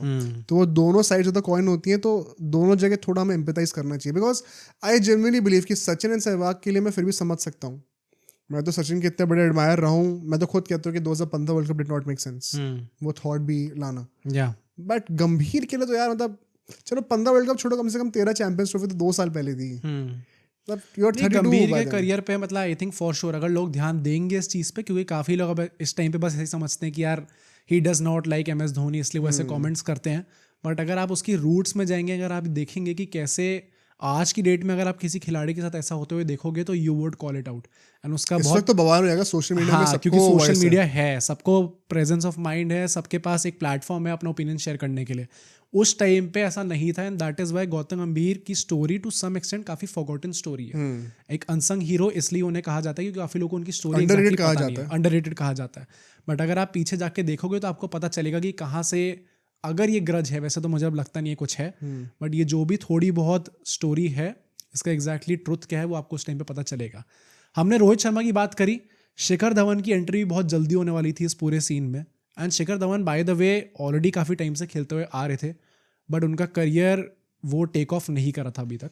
अच्छा, ये चीज़ मैं रिसर्च करता मुझे पता चला, मैं भूल ही गया था एकदम ही कि क्योंकि हम लोग के मेमोरीज में वो आता है कि धवन का जो डेब्यू था वो ऑस्ट्रेलिया अगेंस्ट टेस्ट में हुआ था, बट एक्चुअली में वो नहीं है। 2010 में उनका डेब्यू हो गया था ना। एग्जैक्टली, वो मुझे याद ही नहीं था कि वो वाला मैच भी हुआ था। पर वही है ना कि शिखर धवन के भी इनिशियल 1-2 साल जो थे वो दे वर क्वाइट शेकी, क्योंकि उनका भी नाम डोमेस्टिक सर्किट में, जैसे रोहित शर्मा ने कहा है, विराट कोहली ने कहा है कि हमें तो डोमेस्टिक सर्किट के टाइम पे ही चीज़ पता थी भाई, शिखर धवन जैसा खिलाड़ी है, उनका जलवा था पूरे डोमेस्टिक सर्किट में। बट उनका करियर भी जैसे एक्सपेक्टेड था वैसा टेक ऑफ करा नहीं था 2010 के स्टार्ट होते होते। फाइनली चैंपियंस ट्रॉफी में हमें वो चीज़ दिखती है, बट इस पूरी टीम के अंदर उनकी एंट्री होती है इन फरवरी, जब BGT होनी थी एंड इंडिया वो सीरीज 4-0 जीती थी अपने घर पे। यहाँ पे सहवाग को पिक करा गया था, पहले मैच में उन्हें मौका दिया जाता है, वहाँ पे वो कुछ खास परफॉर्म नहीं कर पाते, उसके चलते उन्हें सेकंड मैच में ही ड्रॉप कर दिया जाता है। एंड शिखर धवन को चांस दिया जाता है, एंड अपने पहला चांस नहीं, बट मतलब चलो यहाँ पे टेस्ट डेब्यू में वो सेंचुरी जड़ देते हैं, 180 समथिंग मारते हैं ना, fastest 100 by an Indian on debut. या एंड उसके बाद ही नेवर लुक बैक। उसके बाद वो प्रॉपरली टीम इंडिया के अंदर सेटल हो गए थे, एंड जो कॉन्फिडेंस चाहिए होता है हर एक यंगस्टर को वो उन्हें इस परफॉर्मेंस के बाद मिल गया था। प्लस वंस अगेन ना बिग मैच प्लेयर भाई, हाँ, तो ये मिस्टर आईसीसी का टैग ऐसे ही नहीं मिलता। तो आप बड़े टूर्नामेंट्स में बड़े ओकेजन पे खड़े होकर दिखाते थे, इसीलिए धवन की इतनी फैन फॉलोइंग आज भी है। एंड सहवाग को जब ड्रॉप करा गया तो ये सहवाग का करियर का लास्ट मैच निकला था। इसके बाद उन्हें कभी मौका ही नहीं मिले किसी भी फॉर्मेट में। ओडीआईज में तो चलो मैंने आपको पहले ही बता दिया, टेस्ट फॉर्मेट एक बचा था, वहां पे भी उन्हें कभी मौका नहीं मिला। ये तो यार ये चीज़ हुई है इन लोगों के साथ गलत, मतलब उसमें भी हमने उस पॉडकास्ट में भी चीज़ डिस्कस करी कि कैसे यार अगर आपका लास्ट मैच है तो आप अनाउंस कर देते हो अगर पहले कि अच्छा ये मेरा लास्ट मैच होने वाला है, जैसे सचिन तेंदुलकर का था, तो चाहे आप एक बहुत बड़े लेजेंड हो या ना हो, you would get a farewell in a country like India, जहाँ पे हम लोग इतने अटैच्ड होते हैं अपने खिलाड़ियों के साथ। आशीष नेहरा का एग्जांपल आप ले लो, उनको मिला था। सहवाग तो मतलब भाई बहुत ही ज़्यादा बड़े लेजेंड, उनको अच्छा खासा फेयरवेल मिलना चाहिए था, बट यहीं पे ये मिसकम्युनिकेशन ही आप इसे कह सकते हो, क्योंकि आई डोंट थिंक सहवाग को इस टाइम पे ये चीज़ बोली गई थी कि आप कभी पिक नहीं होगे इसके बाद, या तो यू मेक इट क्लियर कि अच्छा इसके बाद आप कभी पिक नहीं होगे। हमने देखा है कि इन सारे खिलाड़ियों ने, जहीर खान ने, सहवाग ने जाके 2015 वर्ल्ड कप की जब स्क्वाड निकली उसके बाद जाके अनाउंस करा, जब उन्हें पता चल गया अच्छा अब हम आने ही नहीं वाले शायद सीन के अंदर। तो दी आयरॉनिक पार्ट इज कि सहवाग को रिप्लेस किया धवन ने, and धवन को भी अपना फेयरवेल कभी नहीं मिला। ट्रू ट्रू ट्रू ट्रू तो वही है, मतलब ये बहुत होते हैं इंडियन क्रिकेट में, नहीं मिलता लोगों को फेयरवेल। हाँ आई गेस वही होता नहीं, कई बार आपको लगता है कि जितना टाइम आपको रहना चाहिए था टीम के अंदर उससे ज़्यादा आप रह गए। Although I am not saying कि सहवाग ने ऐसा करा, बट इन जनरल ये परसेप्शन है इंडियन क्रिकेट प्लेयर्स को लेके कि इसलिए प्रॉब्ली इन्हें फेयरवेल नहीं मिल पाता, क्योंकि बाय द टाइम एकदम करियर का एंड होने वाला होता है तब भी ये लोग अनाउंस नहीं करते, तो कहीं ना कहीं इनका ऐसे ही लास्ट मैच हो जाता है और किसी को पता भी नहीं चलता। बट वही है ना कि आप what you can do better from your and is कि आप उनको बता दो कि अभी आप स्कीम ऑफ थिंग्स में नहीं हो। जैसे युवराज सिंह के साथ भी अल्टीमेटली धोनी ने उनको बताया था, हिंट दिया था कि आप अभी स्कीम ऑफ थिंग्स में नहीं हो। वो भी हमें नहीं पता था उनका लास्ट मैच होगा। वही ना, अब धोनी बता रहे हैं पर एक्चुअली में तो मैनेजमेंट और कैप्टन को बताना चाहिए ना ये सब, तो उनको भी कभी वो चीज़ नहीं बताई गई। तो ये इंडियन क्रिकेट का कल्चर ऐसा रहा, ये अच्छी चीज़ नहीं है। हाँ, miscommunication through out the captain, जितने भी टेन्योर रहे कप्तानों के सबके अंडर आए, चाहे वो MS धोनी हो चाहे विराट कोहली हो। अब कुछ टाइम में शायद रोहित शर्मा के अंडर भी चीजें निकल गए। Ashwin is a good example, उनको नहीं दिया गया था। रोहित शर्मा के साथ खुद होगा अभी वो। हाँ प्रॉब्ली रोहित शर्मा के साथ खुद होगा, बट ठीक है, हमने बात करी, धवन आ चुके हैं टीम के अंदर, रोहित शर्मा आ चुके हैं, देखने लग रहा है कि यार ये लोग काफ़ी अच्छे खिलाड़ी हैं, ये लोग आगे जाके हमें चैंपियंस ट्रॉफी में लीड कर सकते हैं। बट अब हम लोग आते हैं प्रॉब्ली सबसे ज़्यादा important part of the story पे, which was the 2013 IPL। And कैसे इस IPL टूर्नामेंट ने, इस IPL सीजन ने पूरा नरेटिव सेट करा था 2013 चैंपियंस ट्रॉफी के पीछे, जो कि आप सबको जानना बहुत इंपॉर्टेंट है। 2013 IPL में चेन्नई सुपर किंग्स फाइनल में आई थी और मुंबई इंडियंस से हारी थी। तो फाइनल में आना तो यार बहुत बड़ी चीज़ होती है, एंड धोनी की कैप्टेंसी के अंडर आए थे। इससे पहले 2 फाइनल आप आ चुके हो, सॉरी 1 फाइनल आ चुके हो, 2 जीत चुके हो। तो एक बहुत ही क्लोज आए थे आप एक और ट्रॉफी जीतने पे, तो आपकी तारीफ होनी चाहिए। बट एक्चुअली में इस पूरा IPL सीजन को ना ही मुंबई इंडियंस की जीत के लिए याद रखा जाता है, ना ही MS धोनी की हार के लिए याद रखा जाता है। It was totally about match fixing. इसके ऊपर एक बहुत डिटेल पॉडकास्ट है, वो भी जाके देख सकते हो। एंड कैसे हमने बात करी 2000 में जब मैच फिक्सिंग हुई थी, उसके बाद इंडियन क्रिकेट डेंजर में आ गया था। 2013 मैच फिक्सिंग के बाद भी Indian cricket to some extent danger में आ गया था। बिल्कुल था, IPL तो बिल्कुल था। हाँ, मतलब ये एक नई एंटिटी अभी आई है। 5 साल हुए थे उस टाइम पे IPL को। प्लस IPL के थ्रू ही तो आपका एकदम से स्टैचर 10x बढ़ गया वर्ल्ड क्रिकेट में, टू द पॉइंट कि आज हम डिक्टेट करते हैं कि टूर्नामेंट हम लोग कहाँ खेलेंगे, हम पाकिस्तान नहीं खेलना चाहते तो नहीं खेलना चाहते। तो वो जिस टूल के थ्रू आपको पावर मिली, अगर उसी टूल में कोई गंदगी मिल जाए आपको, मैच फिक्सिंग जैसी, तो ये आपके गुडविल के ऊपर ऑल ओवर द वर्ल्ड बहुत बड़ा लांछन लगता है फिर। हाँ, एंड जो खिलाड़ी उस पूरे मैच फिक्सिंग स्कैंडल में इन्वॉल्व थे, उसमें से एक थे श्रीशांत, जो कि वर्ल्ड कप विनर थे भाई। फाइनल में खेले थे एंड बहुत जाने माने नाम थे, बहुत अच्छे खिलाड़ी थे। तो जब उनके ऊपर ऐसे सवाल उठने लग गए थे, उसके बाद नेचुरली इंडियन क्रिकेट का पूरा फ्यूचर डेंजर में आना ही आना था। जैसे 2000 में जब अजहरुद्दीन पे उठे थे, जो कि कप्तान थे हमारे, उनके ऊपर जब सवाल उठे थे तो भी ऐसा ही था कि पूरा इंडियन क्रिकेट डेंजर में आ चुका था। यहाँ पे श्रीशांत फंसे थे, राजस्थान रॉयल्स नेचुरली फंसनी थी उसके अंदर, बट एक और टीम थी विच वॉज CSK। एंड उनके जो CEO थे उस टाइम पे, मिस्टर गुरुनाथ मय्यप्पन, जो कि श्रीनिवासन के सन इन लॉ थे, उनके ऊपर बेटिंग एलिगेशंस आई थी। एंड जब भी किसी टीम के ऊपर बेटिंग एलिगेशंस आती हैं, उनके CEO के ऊपर आती हैं, तो नेचुरली उस टीम के अंदर जितने भी खिलाड़ी हैं, स्पेसिफिकली द कैप्टन, उनके ऊपर भी सवाल आते ही आते हैं। उसी टाइम के दौरान स्टीफन फ्लेमिंग, जो कि उस टाइम पे उनके कोच थे, उनने आके ऐसी स्टेटमेंट दी थी कि मय्यप्पन जो है कई बार धोनी से पूछते थे कि यार लाइनअप क्या होने वाला है। एंड अगर ऐसी चीज़ें पूछते हैं तो ये चीज़ इंडिकेट करती है टू सम एक्सटेंट कि MS धोनी को भी ये चीज़ें पता थी कि क्या चल रहा है। नेचुरली आदमी यही सोचेगा कि कुछ हो रहा है ऐसा कुछ जिसमें कैप्टन भी इन्वॉल्व है। मतलब although things are not like as simple as that, and that is हमने जो पूरी पॉडकास्ट बनाया है इसके ऊपर, उसमें डिटेल में ये डिस्कशन हुआ है कि क्या MS धोनी इन्वॉल्व थे एंड क्या एग्जैक्टली इसके पीछे कॉन्स्पिरेसी होती है, क्या सच होता है, कौन कौन प्लेयर्स इन्वॉल्व थे, सबके पीछे हमने डिटेल में बात करी है। बट यहाँ पे स्टिकिंग टू दिस, उस टाइम पे इतनी सारी रिपोर्ट्स निकल के आई भी नहीं थी। आज के टाइम पे लोग पॉडकास्ट बना भी इसलिए पाए क्योंकि सबके पीछे की इनसाइड रिपोर्ट आ चुकी थी। हमें पता था कि किस खिलाड़ी का कैसा रिलेशन था, किसका नहीं था। उस टाइम पे ये बातें बस निकल के आई थी। और अच्छा, इसीलिए नेचुरली धोनी को ब्लेम लोग बहुत कर रहे थे कि हुआ इसकी वजह से। मतलब ये जो पूरा फोकस था इस पूरे स्कैंडल का, दैट वाज मैच फिक्सिंग। यहाँ पे जो CSK फंसी थी वो बेटिंग एलिगेशंस में फंसी थी। एंड आप लोग इस चीज़ को इस हद तक इसलिए भी समझ सकते हो क्योंकि टिल डेट जो हमने जो पॉडकास्ट निकाली थी 2013 फिक्सिंग स्कैंडल पे, उसमें भी आधे लोगों का मिसकंसेप्शन था ये कि अच्छा CSK भी मैच फिक्सिंग में इन्वॉल्व थी। CSK बेटिंग में इन्वॉल्व थी, CSK was not involve in match fixing. तो उस टाइम पे मैच फिक्सिंग उड़ गया तो सबने उठाना स्टार्ट कर दिया कि MS धोनी भी कहीं ना कहीं इन्वॉल्व थे। Although in saying that betting is a precursor to match fixing. Right right मतलब बेटिंग एग्जिस्ट करती है इसीलिए मैच फिक्सिंग भी एग्जिस्ट करता है। हाँ। वरना मैच फिक्स करके आपको पैसे कहाँ मिलेंगे, बेटिंग से तो मिलेंगे। या तो they are two evils, two sides of the same coin. तो अगर आप ट्रेल निकालोगे तो निकलने को बहुत कुछ निकल सकता है, बट हाँ on the surface of it वो बेटिंग की बात हो रही थी। या तो CSK उसके अंदर फंसी थी एंड MS धोनी भी नेचुरली सवालों के बीच में आ गए थे। मीडिया ने काफ़ी सवाल उन पर उठाने लग गए थे बहुत ज़्यादा। एंड इसकी बात भी हम लोग डिटेल में कर सकते हैं जब चैंपियंस ट्रॉफी की स्क्वाड अनाउंसमेंट हुई थी। 28 मई 2013 को MS धोनी ने प्रेस कॉन्फ्रेंस अटेंड करी थी before leaving for England champions trophy के लिए। एंड जो स्क्वाड इन जनरल भी निकल के आई थी चैंपियंस ट्रॉफी के लिए, that was very shocking for all the Indian cricket fans. क्योंकि सहवाग का हमने बात करी कि यार उनका लास्ट मैच हो चुका है, गंभीर का लास्ट मैच हो चुका है, but what everyone must remember is कि IPL स्टार्ट हो गया था, उससे 1-2 महीने पहले ये चीज़ें हुई थी। तो उस टाइम पे किसी को पता नहीं था कि अच्छा ये लोग क्या अब पूरे सर्कल से ही बाहर होने वाले हैं क्या, इनको कभी मौका ही नहीं मिलेगा क्या बाद में। करेक्ट। हम लोग 12 साल बाद ही चीज़ें बोल सकते हैं क्योंकि इन हाइंडसाइट हम लोग बातें कर रहे हैं। हाँ, ट्रू। उस टाइम पे ये चीज़ें चल रही थी, सब लोग देख रहे थे मैचेस और सबको लगा था कि यार अच्छा यंगस्टर्स को मौका मिला, इसका मतलब ये नहीं कि यही लोग खेलते रहेंगे।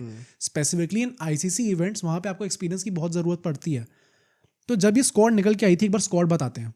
उस टाइम पे हमारे जो बैटर्स थे उसमें धोनी थे, शिखर धवन थे, रोहित शर्मा थे, कोहली थे, दिनेश कार्तिक थे, सुरेश रैना थे, मुरली विजय थे।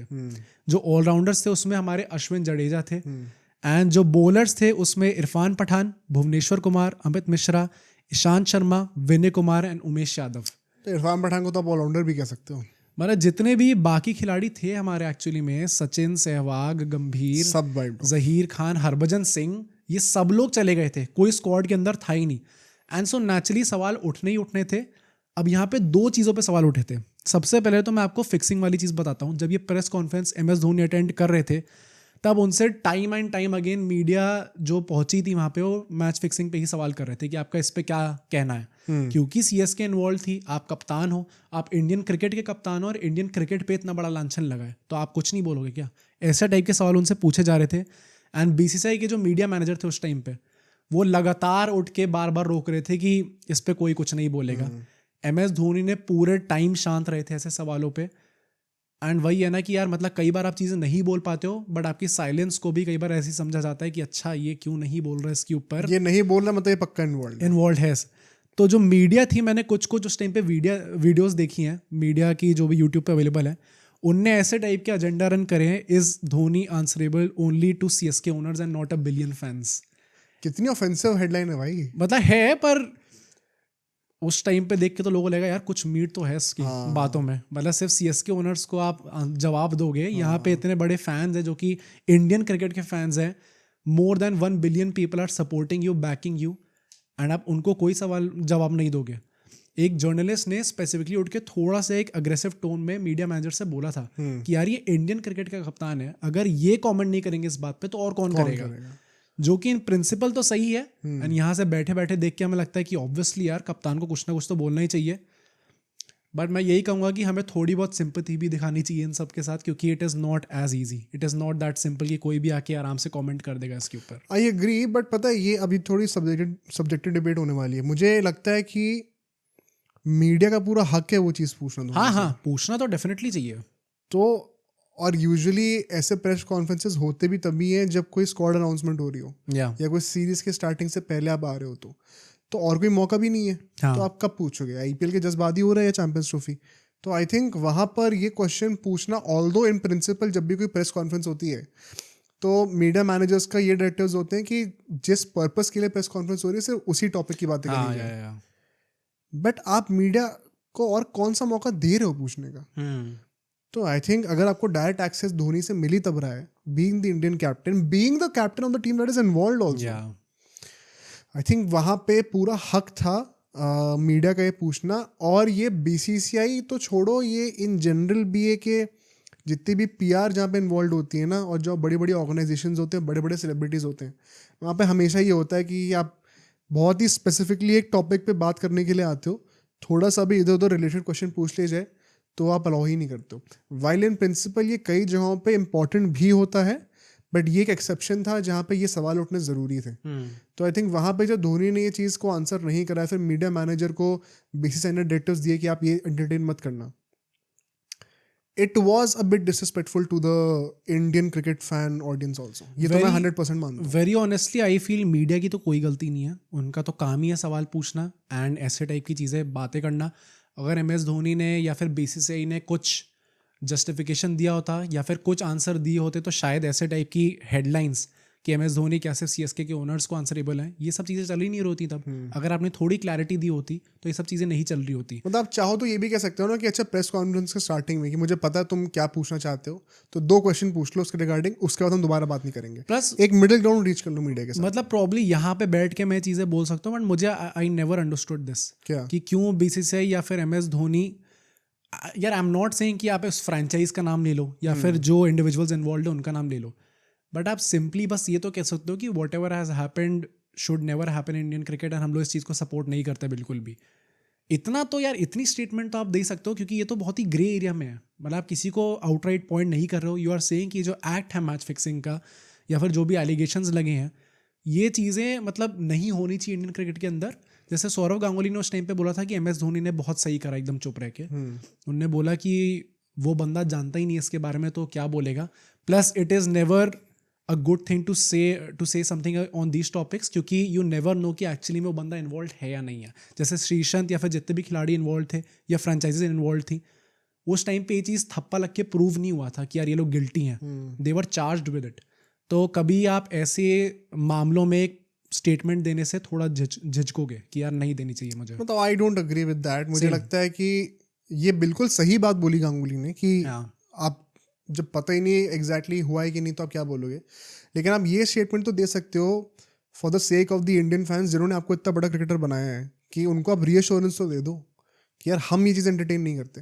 यार आप लोग जो है वो हार्दिक पांड्या और KL राहुल की कॉफी विद करण की कंट्रोवर्सी के ऊपर स्टेटमेंट दे सकते हो कि हम ऐसे स्टेटमेंट्स को एंडोर्स नहीं करते हैं, पर आप इतनी इंपॉर्टेंट चीज which is very crucial to the very existence of cricket in India, उसके ऊपर आप स्टेटमेंट नहीं दे सकते हो। तो यहाँ पे थोड़े डबल स्टैंडर्ड्स मुझे दिखते हैं बहुत ज्यादा। और तब गांगुली साहब ने या फिर धोनी साहब ने कुछ नहीं कहा, तब उन्हें प्रॉब्लम नहीं थी, बट यहाँ पे प्रॉब्लम हो रही है। तो ये तो बहुत ही एक मैटर ऑफ कन्वीनियंस है कि जहाँ पे थोड़े से आपको पता है कि शेकी स्टेक्स हैं, वहाँ पे आप चुप हो जाओ। आई होप कि हमने जो डिस्कशन करा है Champions Trophy leading up to it, इससे एटलीस्ट लोगों को ये तो पता चल गया होगा कि कैसे MS धोनी के लिए specifically to preserve his legacy ये बहुत ही ज़्यादा बड़ा टूर्नामेंट था। मतलब मैं यही, मेरा पूरा पॉइंट ही यही था कि इस पूरी स्टोरी को डिस्कस करने का, इस कॉन्टेक्स्ट का, कि जितना सिंपल आप समझ रहे थे चैंपियंस ट्रॉफी था हम लोगों के लिए, क्योंकि हम तो फैंस हैं भाई, कि अच्छा एक यंग टीम गई है जीत जाएंगे तो अच्छा है, नहीं जीते तो कोई नहीं बाद में जीत जाएंगे। It was not like that for MS Dhoni. Virat Kohli ने खुद बाद में आके ऐसी चीज़ें बोली हुई हैं कि हम तो यार मज़े के लिए गए थे, यंग साइड थे, हमें पता था कि हम फेवरेट्स नहीं हैं। बट MS धोनी ने प्रॉब्लम उस टाइम पे प्रॉप्स टू हिम कि उन्होंने ये चीज़ यंगस्टर्स को फील होने नहीं दी कि कितना बड़ा टूर्नामेंट है एक्चुअली में। ये पूरा प्रेशर उन्होंने अपने ऊपर लिया एंड ऑब्वियसली देन डिलीवर करके दिखाया। तुम 2-3 चीज़ें सिंपली देखो ना, तुमने 2011 का वर्ल्ड कप जीता और फिर तुमने ये चूज करा कि यार मेरे जो साथ के पीयर्स हैं जो कि वर्ल्ड चैंपियंस हैं, मैं उनको अगले वर्ल्ड कप में नहीं खिलाऊंगा। मतलब उस टाइम देखो, उस टाइम पे आपको समझना जरूरी है, धोनी उस टाइम पे धोनी नहीं थे जो आज की डेट में जो एनिग्मा बन चुके हैं। वो बहुत बड़े उस टाइम पे भी थे, लेकिन अभी तो वो मतलब अलग लेवल पे जा चुके हैं। तो उस टाइम पे धोनी वाज, उनका जो ऑरा था it was very much grounded in sync with the other players and the general audience also. तो उस टाइम पे तो इंडिया अभी भी वो सचिन और गांगुली वाले एरा के हैंगओवर से उतरा ही नहीं था अभी। तो Dhoni was a much younger player to all these guys, and एक होता ना कि अपकमिंग लेजेंड। अपकमिंग लेजेंड का मतलब क्या होता है? लेजेंड आदमी बनते हैं यूजुअली अपने लेट करियर के ट्वाइलाइट में, तो लेजेंड बन जाएंगे सबको पता था, लेकिन जो आज की डेट में जिस लेवल पे हैं वो वहाँ पे नहीं थे। तो उस टाइम पर आपने इतना बड़ा डिसीजन लिया कि आपके अंडर सचिन जैसे खिलाड़ियों का एंड हो रहा है, गंभीर, युवराज जैसे खिलाड़ी जो कि अपने पीक पर हैं, वो अब उनको आप नहीं खिला रहे हो। आपकी टीम के अंडर आईपीएल में बैटिंग और फिक्सिंग के एलिगेशंस लग रहे हैं, आप उसी में कप्तान हो, और ये चैंपियंस ट्रॉफी से पहले आपको कप्तानी से हटाने जाने की बातें हो रही हैं और सिर्फ श्रीनिवासन के कहने पे आपको रोक लिया गया है। आप 8-0 हार के आए हो बाहर। तो आप तीनों चारों एंगल से देखो तो धोनी के ऊपर जो प्रेशर था ना, हम सोच भी नहीं सकते भाई किस लेवल का प्रेशर था। मतलब आज के डेट में हमें लगता है अरे वाह भाई वर्ल्ड कप जीत गए, T20 वर्ल्ड कप जीत गए, चैंपियंस ट्रॉफी भी साथ में आ गई। पर शायद इस ट्रॉफी को खेलने से पहले ऑन अ पर्सनल लेवल आपकी लेगेसी पे जो लांछन लगता है, टेंट लगता है ना, धब्बा लगता है, वो बचाने का जो प्रेशर धोनी के ऊपर था वो 2011 वर्ल्ड कप में भी नहीं था भाई। उस टाइम पे कोई नेगेटिव ऐसी कोई चीज नहीं आई थी। यहाँ पे तो आपके कैरेक्टर के ऊपर सवाल उठ रहे थे। हाँ, मतलब पॉइंट वही है कि आपके पूरा करियर एक तरीके से वेस्ट हो सकता था अगर आप यहाँ पे फेल कर जाते, क्योंकि इंडिया में जितनी जल्दी सेलिब्रिटीज को उठाया जाता है उतनी जल्दी गिराया भी जाता है। भाई अभी देख लो यार, अभी T20 वर्ल्ड कप जीते थे, 3 महीने लगे लोगों को रोहित शर्मा को हटाने के लिए बुरा कैप्टन बोलने में। ये हमेशा होता है। तो है बहुत रिएक्टिव ऑडियंस है, धोनी के ऊपर मैं तो इमेजिन नहीं कर सकता कितना प्रेशर होगा। प्लस आईसीसी मतलब इन जनरल मैच फिक्सिंग का इतना बड़ा जो इम्पैक्ट था वो इंडिया पे इंग्लैंड पहुंचने के बाद भी पड़ा था। आईसीसी ने कुछ रिस्ट्रिक्शंस लगाई थी इंडियन प्लेयर्स के ऊपर, जैसे अपने वेयर अबाउट्स के बारे में उन्हें बताना पड़ेगा, इन्फॉर्म करना पड़ेगा कि हम लोग कहाँ पे हैं, कब गए थे, क्यों गए थे। सिर्फ इंडियन प्लेयर्स के ऊपर? हाँ, ये भी बड़ा वियर्ड है का पूरा नहीं, आई थिंक मतलब जस्टिफाइड है वेरी ऑनेस्टली, क्योंकि इंडियन प्लेयर्स इन्वॉल्व थे उसके अंदर, प्लस इंडिया में इतना बड़ा हादसा हुआ है just before the champions trophy. तो मतलब मुझे कुछ प्रॉब्लम नहीं है इससे, बट इस सब का कितना बड़ा इफेक्ट पड़ता है प्लेयर्स पे।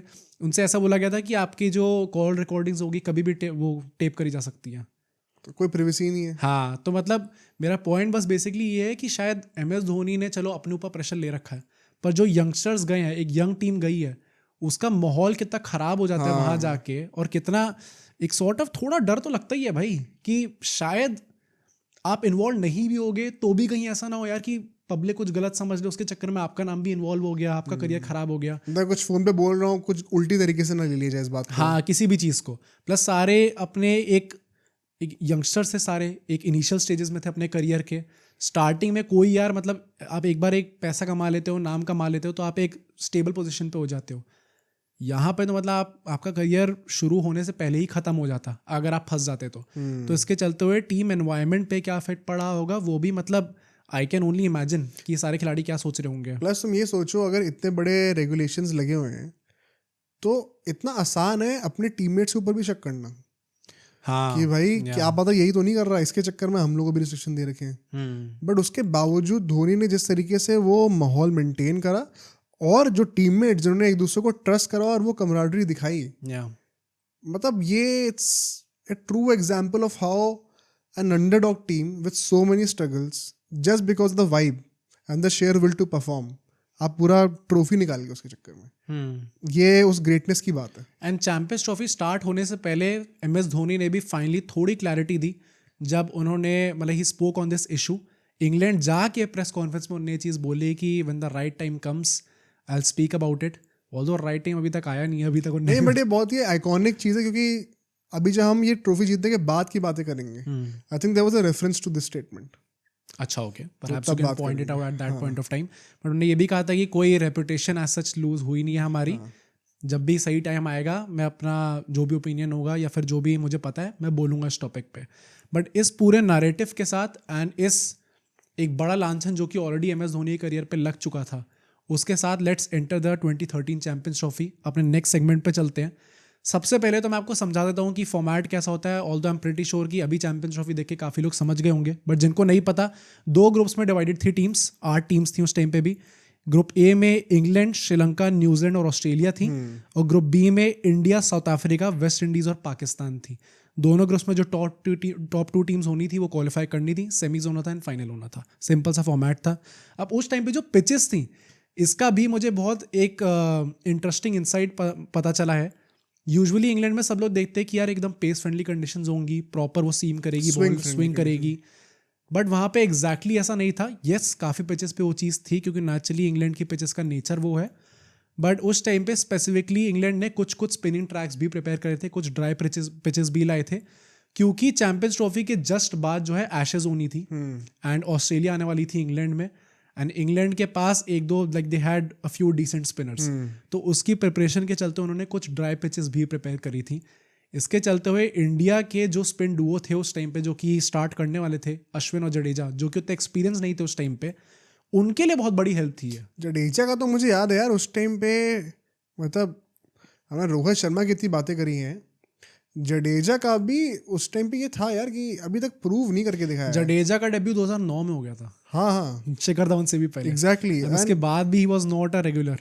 तब जडेजा को आई थिंक मेन जो पब्लिक रिकग्निशन मिली थी वर्ल्ड वाइड वो थी जब शेन वॉर्न उनको ही इज अ रॉक स्टार कहा था, जब वो राजस्थान रॉयल्स में थे, कि एक यंग बंदा है और ये बैटिंग भी करेगा अच्छी। उस टाइम पे इतनी बैटिंग उनकी पॉपुलर नहीं थी, बॉलिंग तो करता ही है और फील्डर देखना कितना तगड़ा बनेगा। ओके तो एक वो वेल राउंडेड 3D प्ले के तरह उन्होंने कहा था कि ये मेरी कप्तानी में ही इज अ रॉक स्टार।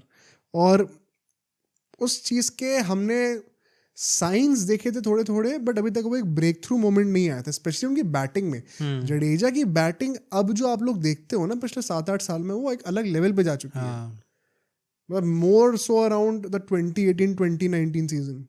उससे पहले मतलब वो कभी भी एक बहुत ही बड़े रिलायबल बैटर नहीं थे। हाँ, इस चैंपियंस ट्रॉफी के आसपास तक उनके वो कॉन्ट्रीब्यूशंस आने शुरू होने लग गए थे। बट पिछले 7-8 सालों में जिस तरीके से उन्होंने वो ओन अप करा है ना, मतलब अब तो आप टेस्ट मैचेस में तो he is a proper batter. या वो तो मतलब he is one of the best batters statistically पिछले 4-5 सालों में he has been better than a lot of legends. तो उस लेवल तक पहुंचने में जडेजा ने जो इम्प्रूवमेंट दिखाया है, 3 ट्रिपल 100 से बंदे की भाई रणजी में, कितने लोगों के पास होती है ये? तो मतलब hats off to the guy. And यही once again a very important tournament. Ravichandran Ashwin भाई, आपने हरभजन सिंह जैसे लेजेंड को हटाकर अश्विन पे भरोसा दिखाया है।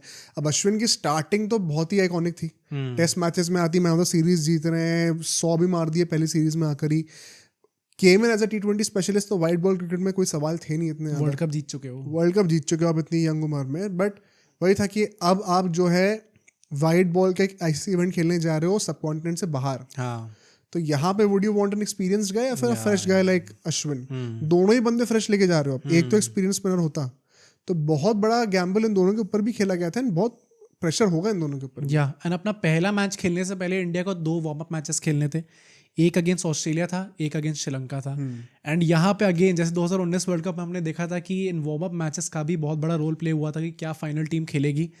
यहाँ पे भी हमें वो चीज़ देखने को मिलती है।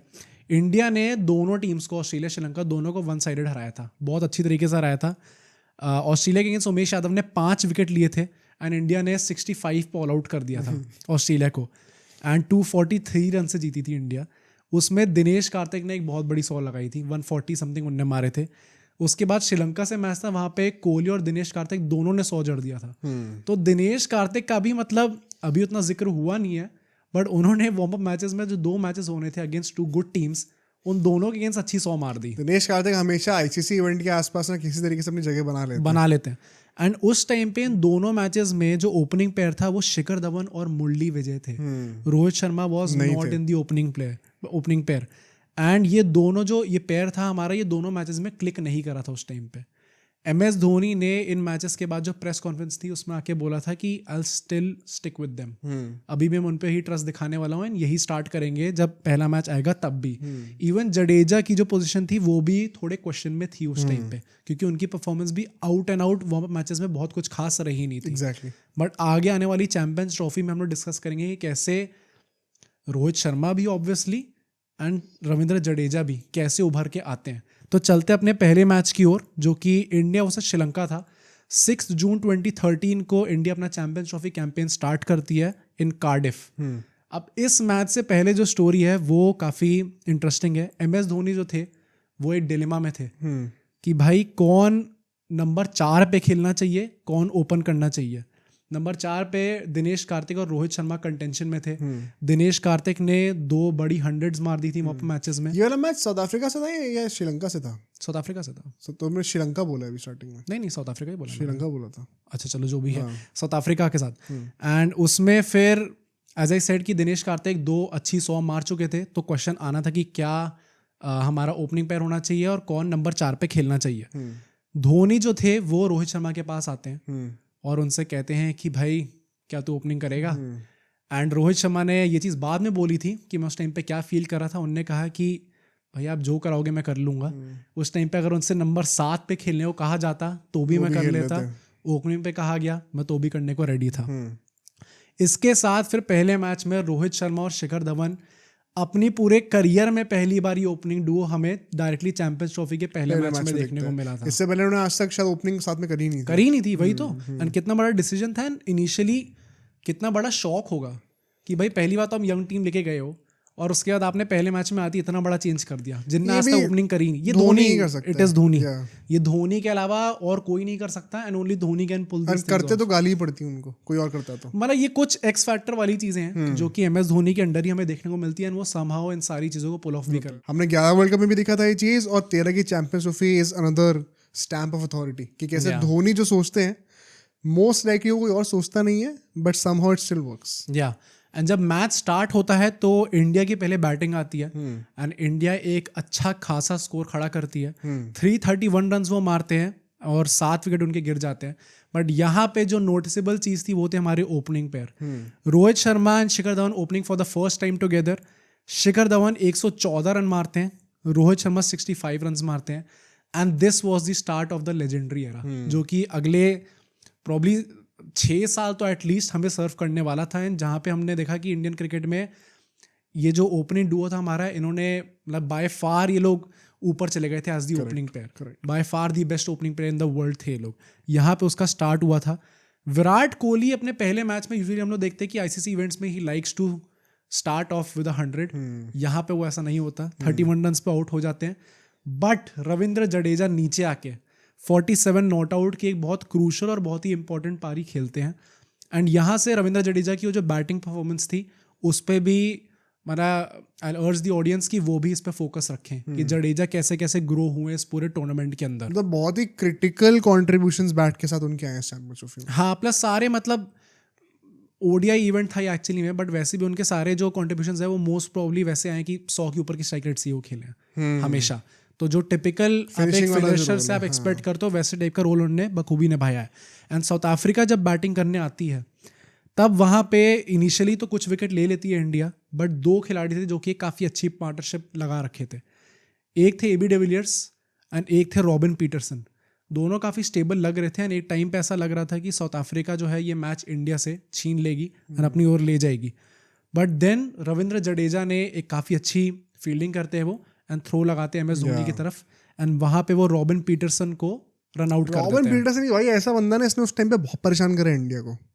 मतलब मैं तो नाम सुना नहीं रॉबिन पीटरसन का। ये है भाई, इस बंदे ने करा है परेशान मल्टीपल ओकेजन्स पे हम लोगों को, था उस टाइम पे। बट यहाँ पे भी उसके बाद जब वो रॉबिन पीटरसन आउट होते हैं उसके बाद साउथ अफ्रीका का हम लोग जैसे सोचते हैं कि चोक करना स्टार्ट करती है, तुरंत वो चीज़ स्टार्ट होती है। जहाँ पे साउथ अफ्रीका 181 फॉर 3 थी, अच्छी खासी पोजीशन में थी जीतने के, वहाँ पे तुरंत वो 188 फॉर 6 हो जाते हैं। अगले 7 रन पे वो 3 विकेट गंवा देते हैं। Correct, typical chokers. जडेजा यहाँ पे 2 विकेट लेते हैं एंड इंडिया जो है अल्टीमेटली मैच 26 रन से जीत जाती है।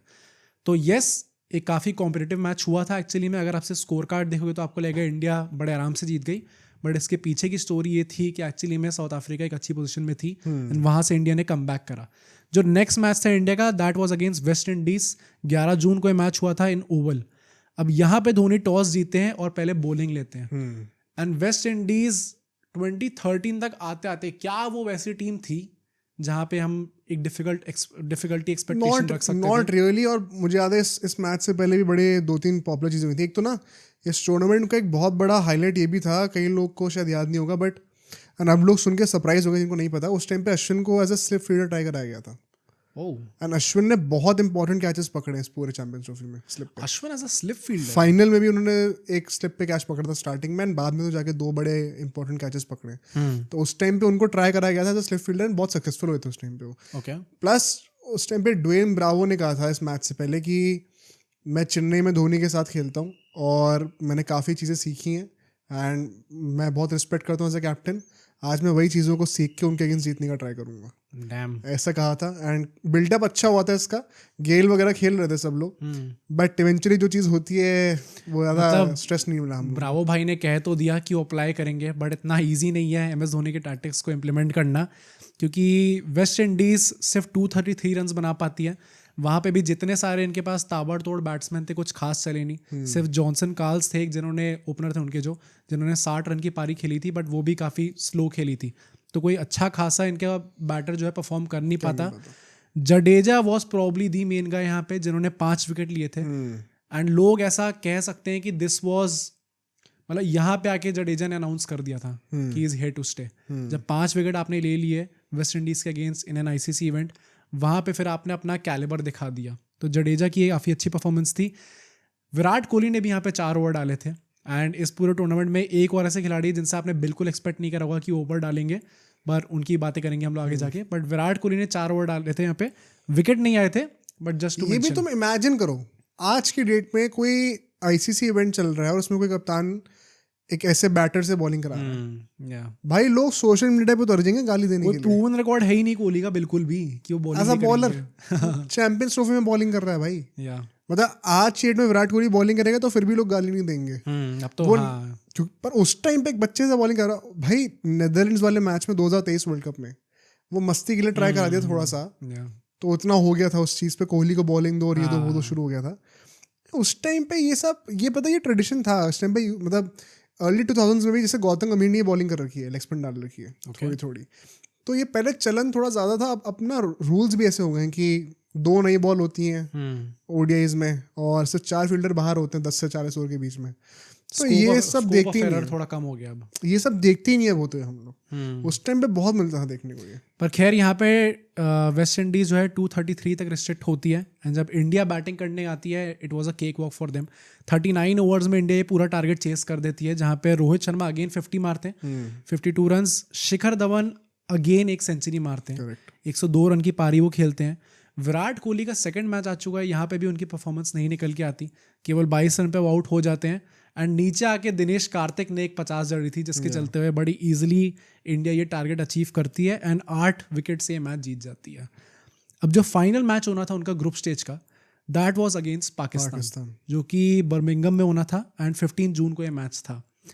अब यहाँ पे काफ़ी लोगों को लगेगा भाई पाकिस्तान से है, आज की डेट में पाकिस्तान की जो हैसियत है और जो ओहदा है वो काफ़ी गिर चुका है। उस टाइम पे चैंपियंस ट्रॉफी में इंडिया कभी पाकिस्तान के अगेंस्ट जीती नहीं थी, तो odds were actually in favour of Pakistan. हालांकि मैच इतने हुए नहीं थे तो मतलब थोड़ा कन्वीनियंट स्टार्ट है, बट हाँ यू कैन से दैट। मतलब चैंपियंस ट्रॉफी कब से चलती आ रही है? 1998, हाँ, जब नॉकआउट ट्रॉफी की तरह आया था। 12-14 साल तो हो ही चुके थे भाई। हाँ मतलब वैसे आप कह सकते, अब जैसे अभी था कि 2016 से या फिर पता नहीं 2014 से जो है हम लोग आज तक until the champions trophy knockouts में ऑस्ट्रेलिया को हमने हराया नहीं था, पर वो एक कन्वीनियंट स्टार्ट है, हम लोग खेल ही कितनी बार थे उनसे। या। तो वो पाइल अप होने के लिए 10-12 साल हो गए थे, बट वही है। बट हाँ ठीक है, हाँ, प्लस हमारा आई थिंक यंग टीम थी, हाँ, तो आप वो भी थोड़ा एक कोटा डाल सकते हो कि अच्छा यंग टीम है, already odds are not in favour, तो देखते हैं कैसा परफॉर्म करेगी। एंड यहाँ पे जैसे ही मैच स्टार्ट होता है बारिश शुरू होने लग जाती है। दैट इज़ वाई वो मतलब मैंने हमेशा से ये बोला है इंग्लैंड में भाई टूर्नामेंट्स नहीं होने चाहिए। यहाँ पे जब फाइनल आएगा तो और ज़्यादा सरप्राइजिंग चीज़ होती है, बट यहीं से बारिश के हमें किस्से सुनने लग गए थे एंड जिसके चलते हुए मैचेस थोड़े कटने स्टार्ट हो गए थे। जब यहाँ पे बारिश रुकती है तब मैचेस को है वो 40 ओवर्स का रख दिया जाता है एंड सो पाकिस्तान 40 ओवर खेलती है एंड वहाँ पे 165 रन बना पाती है। इतना गंदा वो खेली थी, स्लो ही खेलते थे, जहाँ पे भुवनेश्वर कुमार, ईशांत शर्मा, अश्विन, जडेजा सबने 2-2 विकेट लिए थे।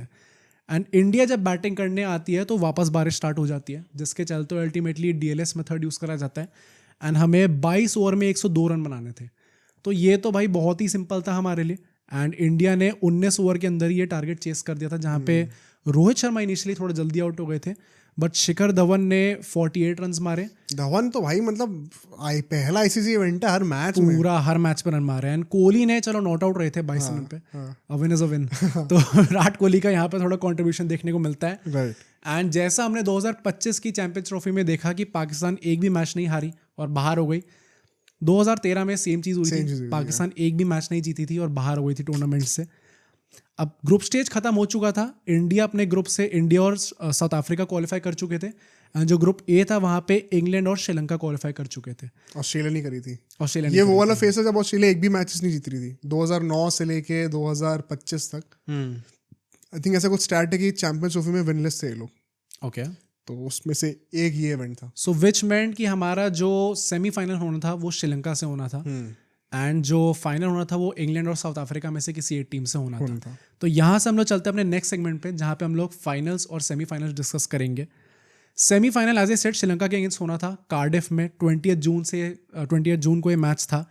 एंड इस मैच से पहले ऐसी रिपोर्ट निकल के आई थी कि श्रीलंका के जो बैटर्स थे they were specifically preparing for Ravichandran Ashwin. Ashwin ने शायद विकेट उतने ना लिए हुए इस पूरे टूर्नामेंट में जितने रविंद्र जडेजा ने ले लिए या फिर किसी और प्लेयर ने ले लिए, बट जो जलवा था उनका एंड जो मतलब टू सम एक्सटेंट वो मिस्ट्री भी आप कह सकते हो भाई, लोगों को पता ही नहीं था भाई कैसे खेलना है इस खिलाड़ी को। नहीं, अश्विन ने एक्चुअली बैक स्टोरी क्या है, 2012 का जो सीबी सीरीज था उसमें I am forgetting the name of the player, शायद कुलशेखर थे, उनको वो मारा था भाई, round the legs carrom ball पे बोल्ड मारा था। ओके तो और उसी सीरीज में वो भी करा था, मांकड़ भी करा था। अच्छा, हाँ। तो वैसे तो मांकड़ कहना नहीं चाहिए, बट मतलब वो था ना कि दिमाग से खेलने वाला बंदा है, अलग अलग ट्रिक्स हैं अप हिज स्लीव, वो वाली रेपुटेशन बन चुकी थी। एंड आईपीएल में तो हम सब ने देखा था कि मतलब कैसे उन्होंने हर बैटर के दिमाग में आतंक मचा रखा था। तो he was a threat to reckon with for sure. मतलब आपको शायद स्टैटिस्टिकली हर मैच में इतना उनको देखने को नहीं मिलेगा, बट जो उनके कॉन्ट्रीब्यूशन थे थ्रू आउट, प्लस फाइनल्स में जो उनका कॉन्ट्रीब्यूशन, फाइनल में तो बहुत बड़ा आइकॉनिक, मतलब वो इमेज है हम सबके दिलों में। तो रविचंद्रन अश्विन काइंड ऑफ एक अनसंग हीरो थे throughout this ICC event. Proper seeming conditions थी इस मैच में एंड MS धोनी जो है वो टॉस जीतते हैं एंड वो बॉलिंग का फैसला लेते हैं वहाँ पे। श्रीलंका को इंडिया 181 फॉर 8 करती है, पूरा ओवर खेल के 50 ओवर खेल के श्रीलंका से 181 रन बना पाती है, जहाँ पे एंजेलो मैथ्यूज थे केवल जिन्होंने 50 मारी थी एंड वो भी मतलब 50 ही समथिंग स्ट्राइक रेट्स उन्होंने मारी थी, तो कुछ खास कॉन्ट्रीब्यूशन उनका भी नहीं रहा था। ईशांत शर्मा और अश्विन के अगेंस्ट जिन्होंने प्रिपेयर करा था, उसके बाद भी इन दोनों ने 3 विकेटें ली थी। करेक्ट। एंड श्रीलंका को देख के ऐसा कभी लगा ही नहीं था कि ये लोग कभी भी गेम में है। मतलब सेमीफाइनल आपका इतना सिंपल हो जाए, इतनी यंग टीम आप लेकर आए उसके बाद भी, that was a bit surprising, but it was also a bit sad to see from a cricketing fans perspective, जो कि एक न्यूट्रल फैन होगा, कि भाई बिल्कुल ही बोरिंग सेमीफाइनल हमें देखने को मिल गया। जैसे 2024 का आईपीएल फाइनल था कि हमें कुछ देखने को ही नहीं मिला भाई, केकेआर मजे में जीत गई। तो फ्रॉम अ न्यूट्रल पर्सपेक्टिव ये सेमीफाइनल उतना देखने लायक था नहीं। अब यहाँ पे मैं ये बात तो बोलूँ, धोनी यहाँ पे थे जिन्होंने 4 ओवर डाले थे। पहले मैंने विराट कोहली की बात करी, यहाँ पे धोनी जो कि विकेट कीपर थे उन्होंने 4 ओवर डाले थे। ये मैं बता रहा हूँ ना यार, आप कितने लोग ये बात मानेंगे जिन्होंने 2011 का वर्ल्ड कप नहीं देखा है कि वर्ल्ड कप फाइनल में विराट कोहली और सचिन तेंदुलकर ने ओवर्स डाले थे, 2 ओवर डाले थे। आज की डेट में 1 सेकेंड कोई आप सोच सकते हो कि 23 के वर्ल्ड कप के फाइनल में अगर रोहित शर्मा कहता भाई मैं और विराट 2 ओवर डाल रहे हैं, भाई सोशल मीडिया पे आग लग गई होती। तो ये चीजें हैं भाई, ये धोनी पता नहीं क्या करते हैं, ये उन्हीं को पता है। It's unexplainable. प्लस एक और बॉलर जिनका अभी तक हमने मेंशन करा नहीं है, बट मैं स्पेसिफिकली यहाँ पे करूँगा क्योंकि इस पूरे सेमीफाइनल में भुवनेश्वर कुमार जो कि 2 की इकोनॉमी से बॉल डालते हैं, इंग्लैंड में ऑब्वियसली सबको पता ही था कि उनको मदद मिलने वाली थी as a proper swing king जो उन्हें कहा जाता है, बट ऐसे कई मैचेस रहे हैं इस पूरी चैंपियंस ट्रॉफी में जहाँ पे उन्होंने ये 2-3 की इकोनॉमी से बॉलिंग डाली है। तो यस उनके पास विकेटें उतनी ज़्यादा नहीं थी, बट उनका कंट्रीब्यूशन अगेन जैसे मैंने अश्विन की बात करी, बहुत ज़्यादा बड़ा कंट्रीब्यूशन था भुवनेश्वर कुमार का। टॉप प्रेशर बनाना बैटर्स के ऊपर पावर प्ले में, जो वंस अगेन एक अनसंग हीरो भुवनेश्वर कुमार रहे हैं। भुवनेश्वर कुमार का जलवा था भाई उस टाइम पे। हाँ, मतलब काफी लेट तक था भुवनेश्वर कुमार का। ऑब्वियसली उनका मतलब his career has not aged well, specifically जो 2022 का T20 वर्ल्ड कप जो पूरा हुआ था, वहां पे हमें जो उनकी एक डिप इन फॉर्म देखने को मिला था, एकदम सी सीन से बाहर हो गए। हाँ, इसलिए हमें शायद लोग उतना याद नहीं रखते उन्हें, बट आई स्टिल थिंक कि भाई जो उन्होंने कंट्रीब्यूशन करा इंडियन क्रिकेट टीम के लिए, दैट वाज एक्स्ट्राऑर्डिनरी। 100%। अब टारगेट कुछ खास था नहीं, तो इंडिया ने बहुत आराम से चेस कर ली 35 ओवर के अंदर, जहाँ पे रोहित शर्मा अगेन थोड़ा सा लो टोटल बनाते हैं, 33 रन पे आउट हो जाते हैं। Shikhar Dhawan again with an impressive 68 runs, and Virat Kohli की पहली अच्छी परफॉर्मेंस आती है इस पूरे टूर्नामेंट में, जहाँ पे वो 58 नॉट आउट रहते हैं। तो अच्छा खासा क्लच किंग जो हम लोग कहते हैं उनको, सेमीफाइनल में आके उन्होंने परफॉर्म कर दिया। मतलब ये तो इजी मैच था वैसे ऑनेस्टली भाई, सेमीफाइनल से सेमीफाइनल कुछ भी हो यहाँ पे। अब यहाँ फाइनल में करा था परफॉर्म भाई, फाइनल में भी करा था। फाइनल की बात करते हैं। अब यहाँ पे एक साइड स्टोरी है, एंड ये मैंने स्पेसिफिकली डाली है क्योंकि भाई ऐसे साइड स्टोरी से थोड़ा तड़का लगता है पूरी स्टोरी में। जब इंडिया बैटिंग कर रही थी तो एक तमिल प्रोटेस्टेंट आया था पिच के बीच में, इंटरप्ट कर रहा था पूरे मैच को। अब इसके पीछे की स्टोरी ये है कि उस टाइम के दौरान जो है वो श्रीलंका में सिविल वॉर हुई थी, and there were alleged war crimes against the Tamilians in that whole state Sri Lanka. And so UK में जो तमिल का ग्रुप था एक, उन्होंने ये प्लान करा था कि यार हम लोग प्रोटेस्ट करेंगे और सबको ये अर्ज करेंगे कि आप लोग श्रीलंका के मैचेस को बॉयकॉट करो। इसलिए उस खेले नहीं इसके बाद श्रीलंका। इंटरप्ट करा मैच को। एंड जब टीम निकली वहां से, दोनों टीम्स निकली, तो श्रीलंका की जो टीम बस थी उस पर पथराव भी करा था। अच्छा, तो थोड़ी सीरियस हो गई थी बात वहां पे। तो ऐसे टाइप का भी इस पूरे मैच का एक बैक स्टोरी थी, एक साइड स्टोरी थी इनफैक्ट, जो हमें देखने को मिली थी। बट इंडिया ये मैच जो है 8 विकेट से जीतती है। एंड वहाँ दूसरी तरफ इंग्लैंड जो है अपना मैच साउथ अफ्रीका से जीत जाती है। होम टीम है, विच मेंट हमारा फाइनल जो था वो इंग्लैंड के साथ होना था, उनके घर पे। तो naturally again the odds were against us. जो होम टीम होती है नेचुरली वहाँ पे उनको बहुत बड़ा फेवर मिलता है। स्पेसिफिकली जब हम लोग सेना कंट्रीज में खेलने जाते हैं तो वहाँ पे तो आप उनको 100% एडवांटेज दोगे ही दोगे। जो फाइनल था हमारा 23 जून को होना था बर्मिंघम में। एंड यहाँ पे जो सबसे बड़ा पार्टी पूपर आप कहते हो वो रेन थी अगेन, क्योंकि सुबह से बारिश होने लग गई थी एंड चली ही जा रही थी, रुकने का मौका ही नहीं ले रही थी। ऐसा हो रहा था कि चलो 5 मिनट रुक गई, जब सोचा कि अच्छा क्या वापस आ सकते हैं हम लोग पिच के ऊपर, तब वापस बारिश स्टार्ट हो गई। तो जो मैच एक्चुअली में सुबह 9 बजे स्टार्ट हो जाना चाहिए था, वो शाम को 4 बजे तक मैच स्टार्ट ही नहीं हुआ था। तो ये मुझे याद है, मतलब हम लोग उस टाइम पे मैं स्पेसिफिकली अलग रूम में गया था रात को, क्योंकि यहाँ पे तो रात हो गई थी बहुत ज़्यादा, ताकि सब लोग घर पे सो रहे हैं तो मैं टीवी वाले रूम में एक दिन के लिए रुक जाऊँ। तो उसमें था मैं, और उसमें भी प्लान ये था कि भाई नहीं हो रहा मैच, अब सोने की तैयारी करो। उस टाइम पे स्कूल वूल का कब की बात है, जून की बात है ना। हाँ, तो समर वेकेशन खत्म हो चुकी थी, स्कूल वूल दोबारा शुरू हो रहा है और तैयारी वारी करनी है, टाइम से सोना शुरू कर दो। और फिर एकदम से होता है कि अच्छा भाई लेकिन रुको, मैच हो रहा है शायद। और फिर पता चलता है कि 20 ओवर का मैच होगा, T20 बना दिया, T20 बना दिया उस पूरे मैच को। एंड T20 एग्जैक्टली उस टाइम पे, मतलब आई थिंक सो, इसमें कुछ प्रूवन वो नहीं है या फिर किसी प्लेयर ने आके बोला नहीं है, बट यार एक धक्का लगा होगा इंडियन टीम को स्पेसिफिकली, क्योंकि T20 में उस टाइम पे हमारी team was not up to that level. And मतलब आप कितना भी कह लो, नहीं एक्चुअली में तो 50 ओवर का टूर्नामेंट है, अल्टीमेटली मैच तो T20 ही हो गया ना, 20 ओवर का ही हो गया। मुझे लगता है कि इट वाज बेटर। क्यों? जैसे फॉर्मेट छोटा होता रहता है वैसे ही टीम्स के बीच गैप भी तो कम होता है। तो अगर इंग्लैंड फेवरेट्स होती भी, ये बेटर होती भी, now India had a better chance.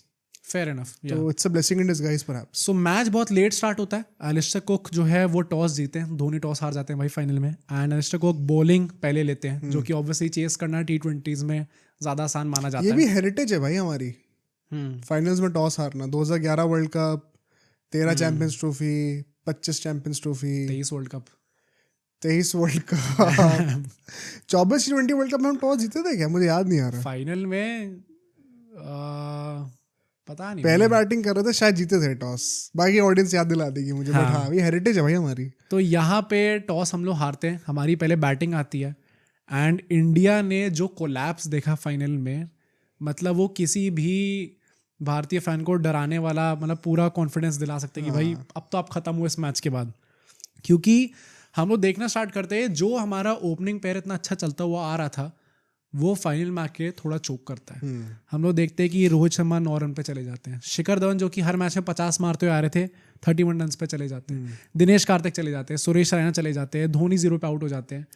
इस पे एक बहुत इंटरेस्टिंग फनी मीम आता है आजकल। क्या? हाँ सुना है मैंने तुम्हारा लाइक देखा था कुछ टाइम पहले। Lockdown kids will not understand how India 65 for 4 how important Dhoni was in champions trophy final.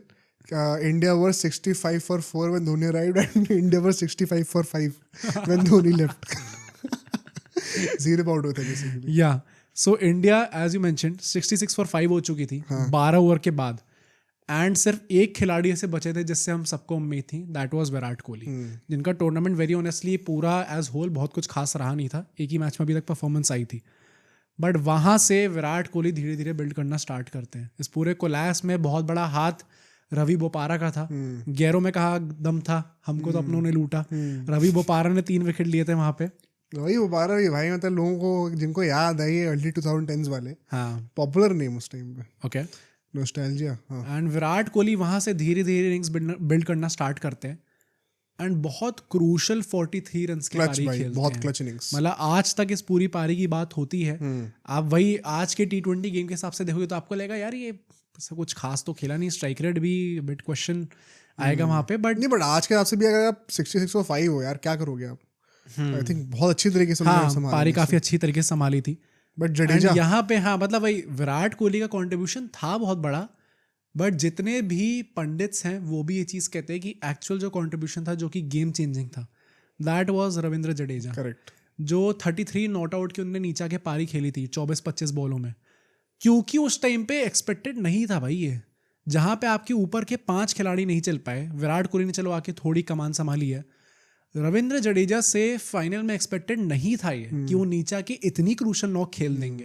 Plus पूरा टेम्पो बदल दिया ना आपने, going into mid innings break. हाँ, कौन सा पवेलियन ज्यादा खुश होगा? तो वो हमेशा एक सवाल आता है क्रिकेट में, बड़ा पॉपुलर क्वेश्चन होता है ये। मोमेंटम आपने कंप्लीटली शिफ्ट कर दिया, इंडिया का टोटल बहुत ज्यादा थोड़ी था, 129 का था, या तो आप वो 33 हटा दो तो 100 100 भी नहीं के बन नीचे रहे आ ना। जाते हैं, तो वो एकदम से मोमेंटम चेंज कर दिया, 6 के ऊपर की रन रेट क्रॉस करवा दी हाँ। जडेजा ने, मेन बात ये थी। एंड सो 129 का टारगेट ऑब्वियसली फाइनल में, चाहे वो T20 हो चाहे वो 50 ओवर हो, किसी को भी इस पे कॉन्फिडेंस तो हुआ नहीं कि हम लोग इस चीज़ को डिफेंड कर सकते हैं। पर ये वो जमाना है जब लो टोटल T20 में डिफेंड हुआ करते थे। तब उस टाइम पे KKR तो पॉपुलर इस चीज के लिए थी, गंभीर के अंडर जब ईडन गार्डन्स टॉप में बॉलिंग अच्छी साइड pitches होती थी, या। 130 डिफेंड करा करते थे, तो ये चलन था उस टाइम पे टॉप टीम्स का। एंड सो यहाँ पे अब जो मिड इनिंग्स में जो शब्द MS धोनी ने कहे हैं टीम को, क्योंकि एक यंग टीम थी वो, मतलब ये जेन्युइनली आई फील कि अच्छी बात है कि उनने आके चीज़ बोली थी, प्लस जो रिपोर्ट्स आई है उनके अकॉर्डिंग भी, और it is very important to know सारे भारतीय फैंस के लिए क्या उनने बोला था। पहली बात तो ये डिसअपॉइंटेड टोटल था ये। MS धोनी ड्रेसिंग रूम में आते हैं और कहते हैं कि सब लोग पहली बात तो याद रखो कि ये 50 ओवर का गेम नहीं है, 50 ओवर में उनको 130 रन नहीं बनाने, उन्हें 20 ओवर में 130 रन बनाने हैं। तो ये चीज़ें प्लस IPL का एज यू राइटली मेंशन कि ये सारे खिलाड़ी IPL खेलते हुए आ रहे थे, इनने भी देखा था इस सीज़न में ही कि ऐसी जो टोटल्स हैं वो डिफेंड होते आ रहे थे। एंड सो 130 का भी टारगेट जो है वो डिफिकल्ट बनाया जा सकता है दूसरी टीम के लिए। बिल्कुल। सेकेंडली जो कि वो आइकॉनिक लाइंस होती हैं, वो कहते हैं कि कोई भी बंदा पेविलियन की लेफ्ट साइड में नहीं देखेगा। अब लेफ्ट साइड से बादल आ रहे थे, बारिश हो सकती थी, एंड एक डिसअपॉइंटिंग टोटल है, तो यू वुड वांट अगर आप हो जाए, हाँ कि बारिश हो जाए भाई, मैच किसी तरीके से कैंसिल हो जाए। उनने जो लाइनें बोली थी, god is not coming to save us, if we want to win we'll have to fight it out.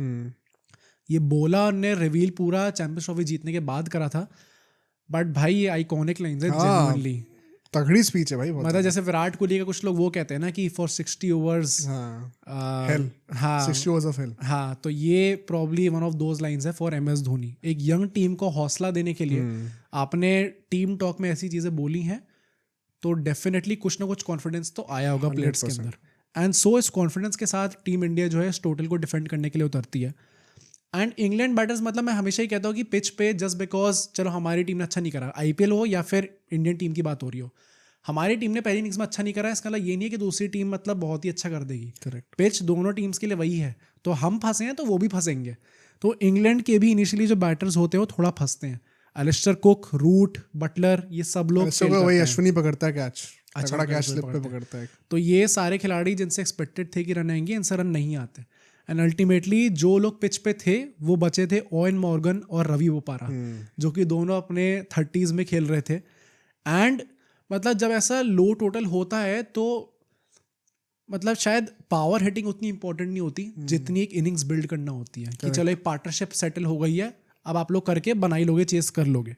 तो ये एक पार्टनरशिप बन चुकी थी उस टाइम पे, स्टेबल पार्टनरशिप बन चुकी थी। एंड सो धीरे धीरे करके इंग्लैंड जो है ये इजी टारगेट चेस करने वाली थी। ऐसा लग रहा था कि इंडिया के हाथ से मैच जा रहा है। इंग्लैंड 17.3 ओवर्स के बाद 110 पे 5 विकेट गिरा चुकी थी। सो इसका मतलब उन्हें 20 रन चाहिए थे 15 बॉलों में, मतलब ये तो कौन नहीं बना पाता। बिल्कुल, ये थोड़ा वैसा टाइप का हो गया जैसे अभी हमने 2024 का T20 वर्ल्ड कप देखा, 30 बॉल पे 30 रन चाहिए, बहुत आराम से आप वो चीज़ चेस कर सकते हो। सो यहाँ पे इंडिया जो है एकदम लूजिंग सिचुएशन में थी। एज आई सेड, मॉर्गन और बोपारा काफ़ी अच्छी पार्टनरशिप में थे। ईशांत शर्मा का मैच बिल्कुल अच्छा नहीं जा रहा था। इस पूरे मैच में उन्होंने 9 की इकोनॉमी से बॉलिंग करी है। T20 मैच में 9 की इकोनॉमी से बॉलिंग करी उन्होंने अल्टीमेटली। उसके बाद भी MS धोनी डिसाइड करते हैं कि उनको 18 ओवर जो है वो ईशांत शर्मा को ही देंगे। एंड वहां पे फिर ईशांत शर्मा वो जादू निकाल के देते हैं और 2 विकेट इन दोनों का ही गिल्ली उड़ा वही होता है ना, वो अश्विन स्क्वायर लेग पे खड़ा होता है, वहां पे क्या चाहता है फिर आई थिंक मिड विकेट की तरफ जाते हैं, वो भी अश्विन ने पकड़ा था ना, दोनों अश्विन पकड़ते हैं, दोनों ईशांत शर्मा ने विकेट लिए थे। या एंड इन दोनों के ले लिए थे, Ravi Bopara and Owen Morgan के ही ले लिए उसी ओवर में दोनों चले गए थे। तो उसके बाद से जडेजा प्रेशर बनाता है बहुत तगड़ा। जो पार्टनरशिप अच्छी खासी बिल्ड हो रही थी वो इस ओवर में टूटी।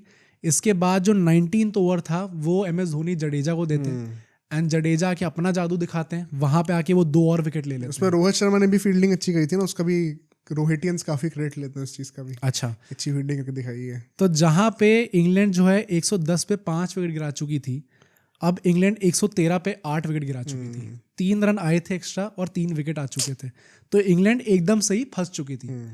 अब बात होनी थी कि लास्ट ओवर किसको दिया जाएगा, एंड यूजुअली आप पेसर को ही देते हो last over, but again one of those Dhoni things, वो कहते हैं नहीं अश्विन डालेगा लास्ट ओवर। एंड अश्विन की इस पूरे मैच में बहुत अच्छी बॉलिंग थी, बहुत अच्छी इकोनॉमी से वो डालते आ रहे थे, बट स्टिल एक स्पिनर को आप लास्ट ओवर दे रहे हो। या तुम वो सोचो T20 का फाइनल हो रहा है और 19वां और 20वां ओवर 2 स्पिनर्स स्पिनर से करा दिया, जिन्होंने आज से पहले एक भी आईसीसी इवेंट फाइनल नहीं खेला है। मतलब कौन करता है ये? बहुत ज्यादा शॉकिंग है एक्चुअली। और वो भी एक इवन सब कॉन्टिनेंट में फाइनल हो रहा है, इंग्लैंड में बारिश होके हटी है, रेनी डे पे आप खेल रहे हो और वहां पे आप इनसे बॉलिंग करा रहे हो। क्रेजी स्टफ भाई, पूरा धोनी का ही दिमाग है ये। एंड वहां पे लास्ट जो 6 बॉलें थी अश्विन की जो डालनी थी, आइकॉनिक ओवर, उसमें 15 रन चाहिए थे। अश्विन बॉलिंग करना स्टार्ट करते हैं, एक चौका भी आता है, सिंगल आता है, डबल आता है, जिसके चलते जो लास्ट बॉल थी उस पर छक्का चाहिए था। एंड फिर हमें वो आइकॉनिक अश्विन पॉज देखने को मिलता है, जब वो बॉल डालने से पहले एक स्लाइड पॉज लेते हैं, लोड करने के बाद थोड़ा सा पॉज करते हैं। एंड ये भी मैंने बाद में नोटिस करा, क्योंकि आप एक बार ऐसी हाईलाइट देख लोगे तो आपको लगेगा कि अच्छा ठीक है लास्ट बॉल हो गई। नहीं, अश्विन ने बहुत कम कर दिया था अभी recently, but through out his prime and early days बहुत करते थे। वाइड बॉल जब से खेलना कम करा ना संजय, तब से उन्होंने वो चीज़ कम कर दी। टेस्ट में जरूरत नहीं पड़ती है, बट वाइड बॉल में स्पेशली T20s में तो वो बहुत पॉज करते थे भाई। मतलब वो ट्रेंड उन्होंने शुरू कर दिया था। अश्विन एक तो भाई बंदा 3-4 एक्शन यूज करता है, ठीक है, 10-15 उसका वेरिएशन है, फिर उस एक्शन में भी वो पॉज भी ले आता है अलग अलग तरीके से। तो वो run out other non striker भी करने को तैयार है वो। 10 जगह इंसान का दिमाग चल रहा होता है, बैटर क्या एक्सपेक्ट करेगा उस टाइम पे। तो अश्विन वो बॉल डालते हैं, जो बैट्समैन होते हैं वो बॉल मिस करते हैं, MS धोनी भी बॉल मिस कर देते हैं, बट इंडिया वो मैच जीत जाती है, धोनी खुशी में कूदने लग जाता है और फिर विकेट उठाते हैं वो। एंड इंडिया जो है इसी तरह जो है चैंपियंस ट्रॉफी उठाती है। अब यहाँ पे भी मतलब आप देखो तो मैं इसका स्टैट ये नोट करा था कि जहाँ पे सारे बॉलर्स ने 5+ की इकोनॉमी से बॉलिंग डाली थी इंडियन बॉलर्स ने, वहाँ पे अश्विन ने 3.75 की इकोनॉमी से फाइनल में बॉलिंग डाली थी T20 मैच। क्रेजी, कितनी बड़ी बात है। एंड इसके चलते ही इंडिया 5 रन से ये मैच जीती थी। शिखर धवन को गोल्डन बैट दिया जाता है for being the top scorer in the tournament, 363 run वो मारते हैं। रविंद्र जडेजा को गोल्डन बॉल दी जाती है, जिन्होंने 12 विकेटें ली थी इस पूरे टूर्नामेंट के अंदर। मतलब ये गोल्डन बॉल वाला भी हमने इस चैंपियंस ट्रॉफी में शायद नहीं देखा।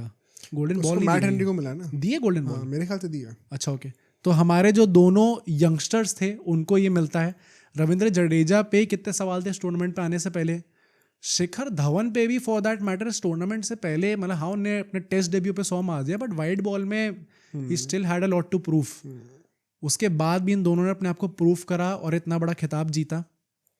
जब इंडिया वो चैंपियंस ट्रॉफी उठाती है, उसके आइकॉनिक सेलिब्रेशंस आज तक लोगों को याद है।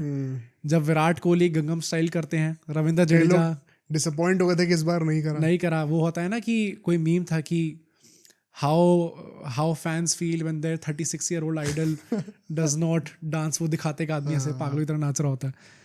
तो उसके बाद विराट कोहली पुशअप्स लगाते हैं, गंगम स्टाइल करते हैं, रविंद्र जडेजा और वो आपस में खूब ढूंढके मार रहे होते हैं। बहुत ज़्यादा आइकॉनिक सेलिब्रेशंस थे वो, जो कि 12 साल होने के बाद भी सबको क्लियरली याद है। एंड आई थिंक बहुत खुशी का मौका था ये पूरी इंडियन क्रिकेट फ्रेटर्निटी के लिए। उस टाइम पे जो पोस्ट मैच प्रेजेंटेशन थी उसमें धोनी ने जो बोला था वो वही कॉल बैक था। चैंपियंस ट्रॉफी से पहले धोनी ने कहा था जब सही टाइम आएगा तब मैं बोलूंगा।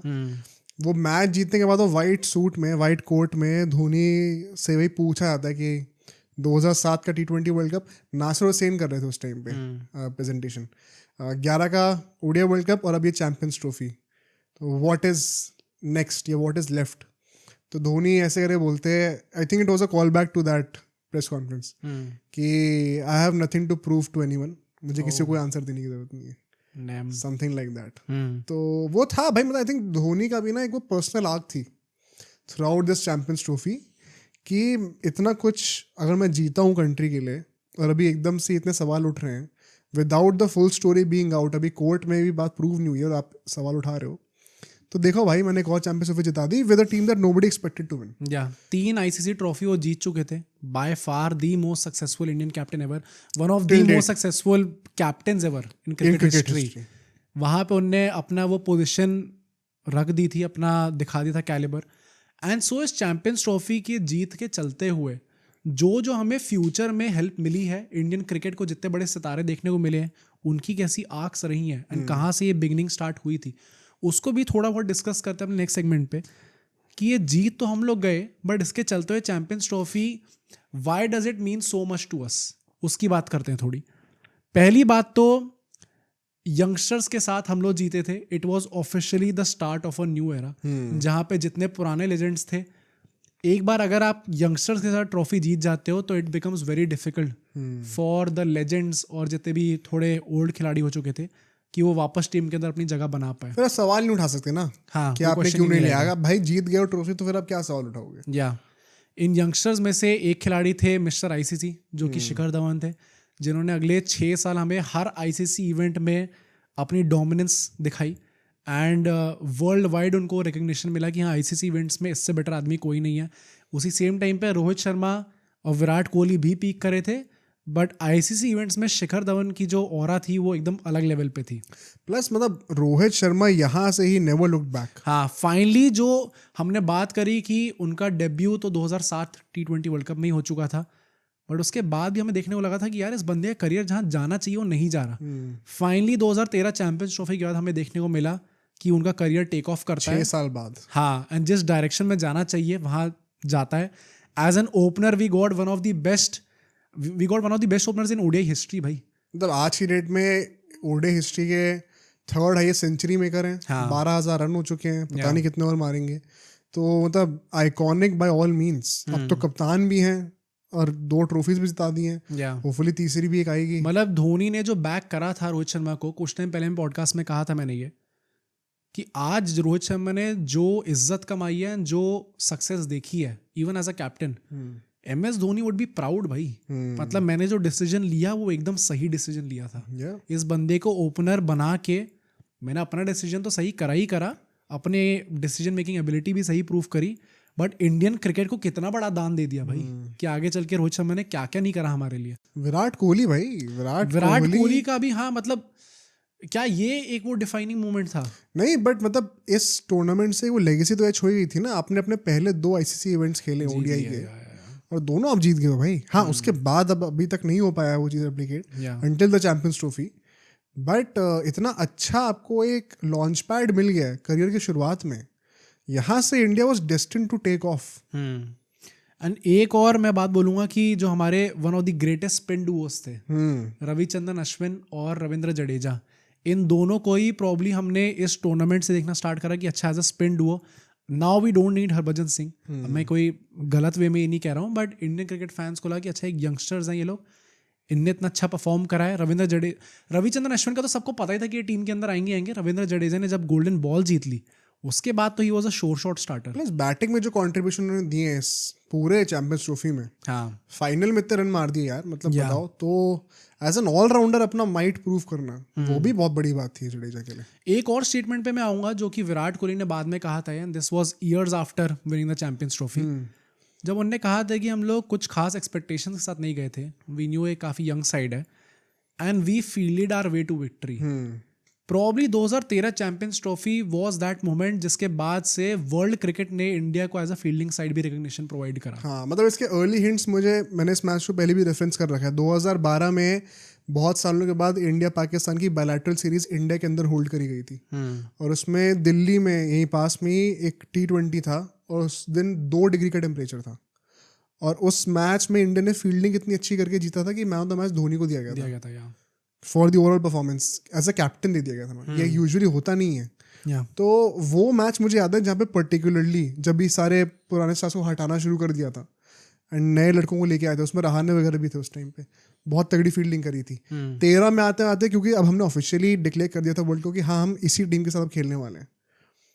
इन्होंने जो फील्डिंग करके दिखाई, अब इस नई जनरेशन से वो कल्चर सेट इन हो गया था। मतलब अश्विन को भी कहा जाता है कि he was one of the जो ज़्यादा स्लोअर फील्डर्स हैं हमारी टीम के, उस टाइम पे वो स्लिप पे कैचेस पकड़ रहे थे भाई वैसे, तो हर कोई आज कंट्रीब्यूट के कर रहा टाइम पे था। तो देख के थोड़ा लगता है अश्विन इन स्लिप्स काफी अजीब वो चीज बहुत है। छोटा फेस था लेकिन वो था, आइकॉनिक फेस था भाई वो बहुत। हाँ, plus I think the funny thing is, and ये हम लोग हर आईसीसी इवेंट के वीडियोस में कहते हैं कि भाई इसके बाद तो छड़ी लगने वाली है, अब तो सारी ट्रॉफीज आएंगी। अभी हम लोग इंग्लैंड में जीत गए, वाई नॉट इन ऑस्ट्रेलिया इन 2015 का वर्ल्ड कप जब हम लोग ऑस्ट्रेलिया में खेलेंगे तो उसमें भी वील एंटर एज फेवरेट्स भाई, मजा आएगा देखने में। 16 का T20 वर्ल्ड कप घर पे होगा, घर पे होने वाला है, 17 की चैंपियंस ट्रॉफी, मजा आएगा।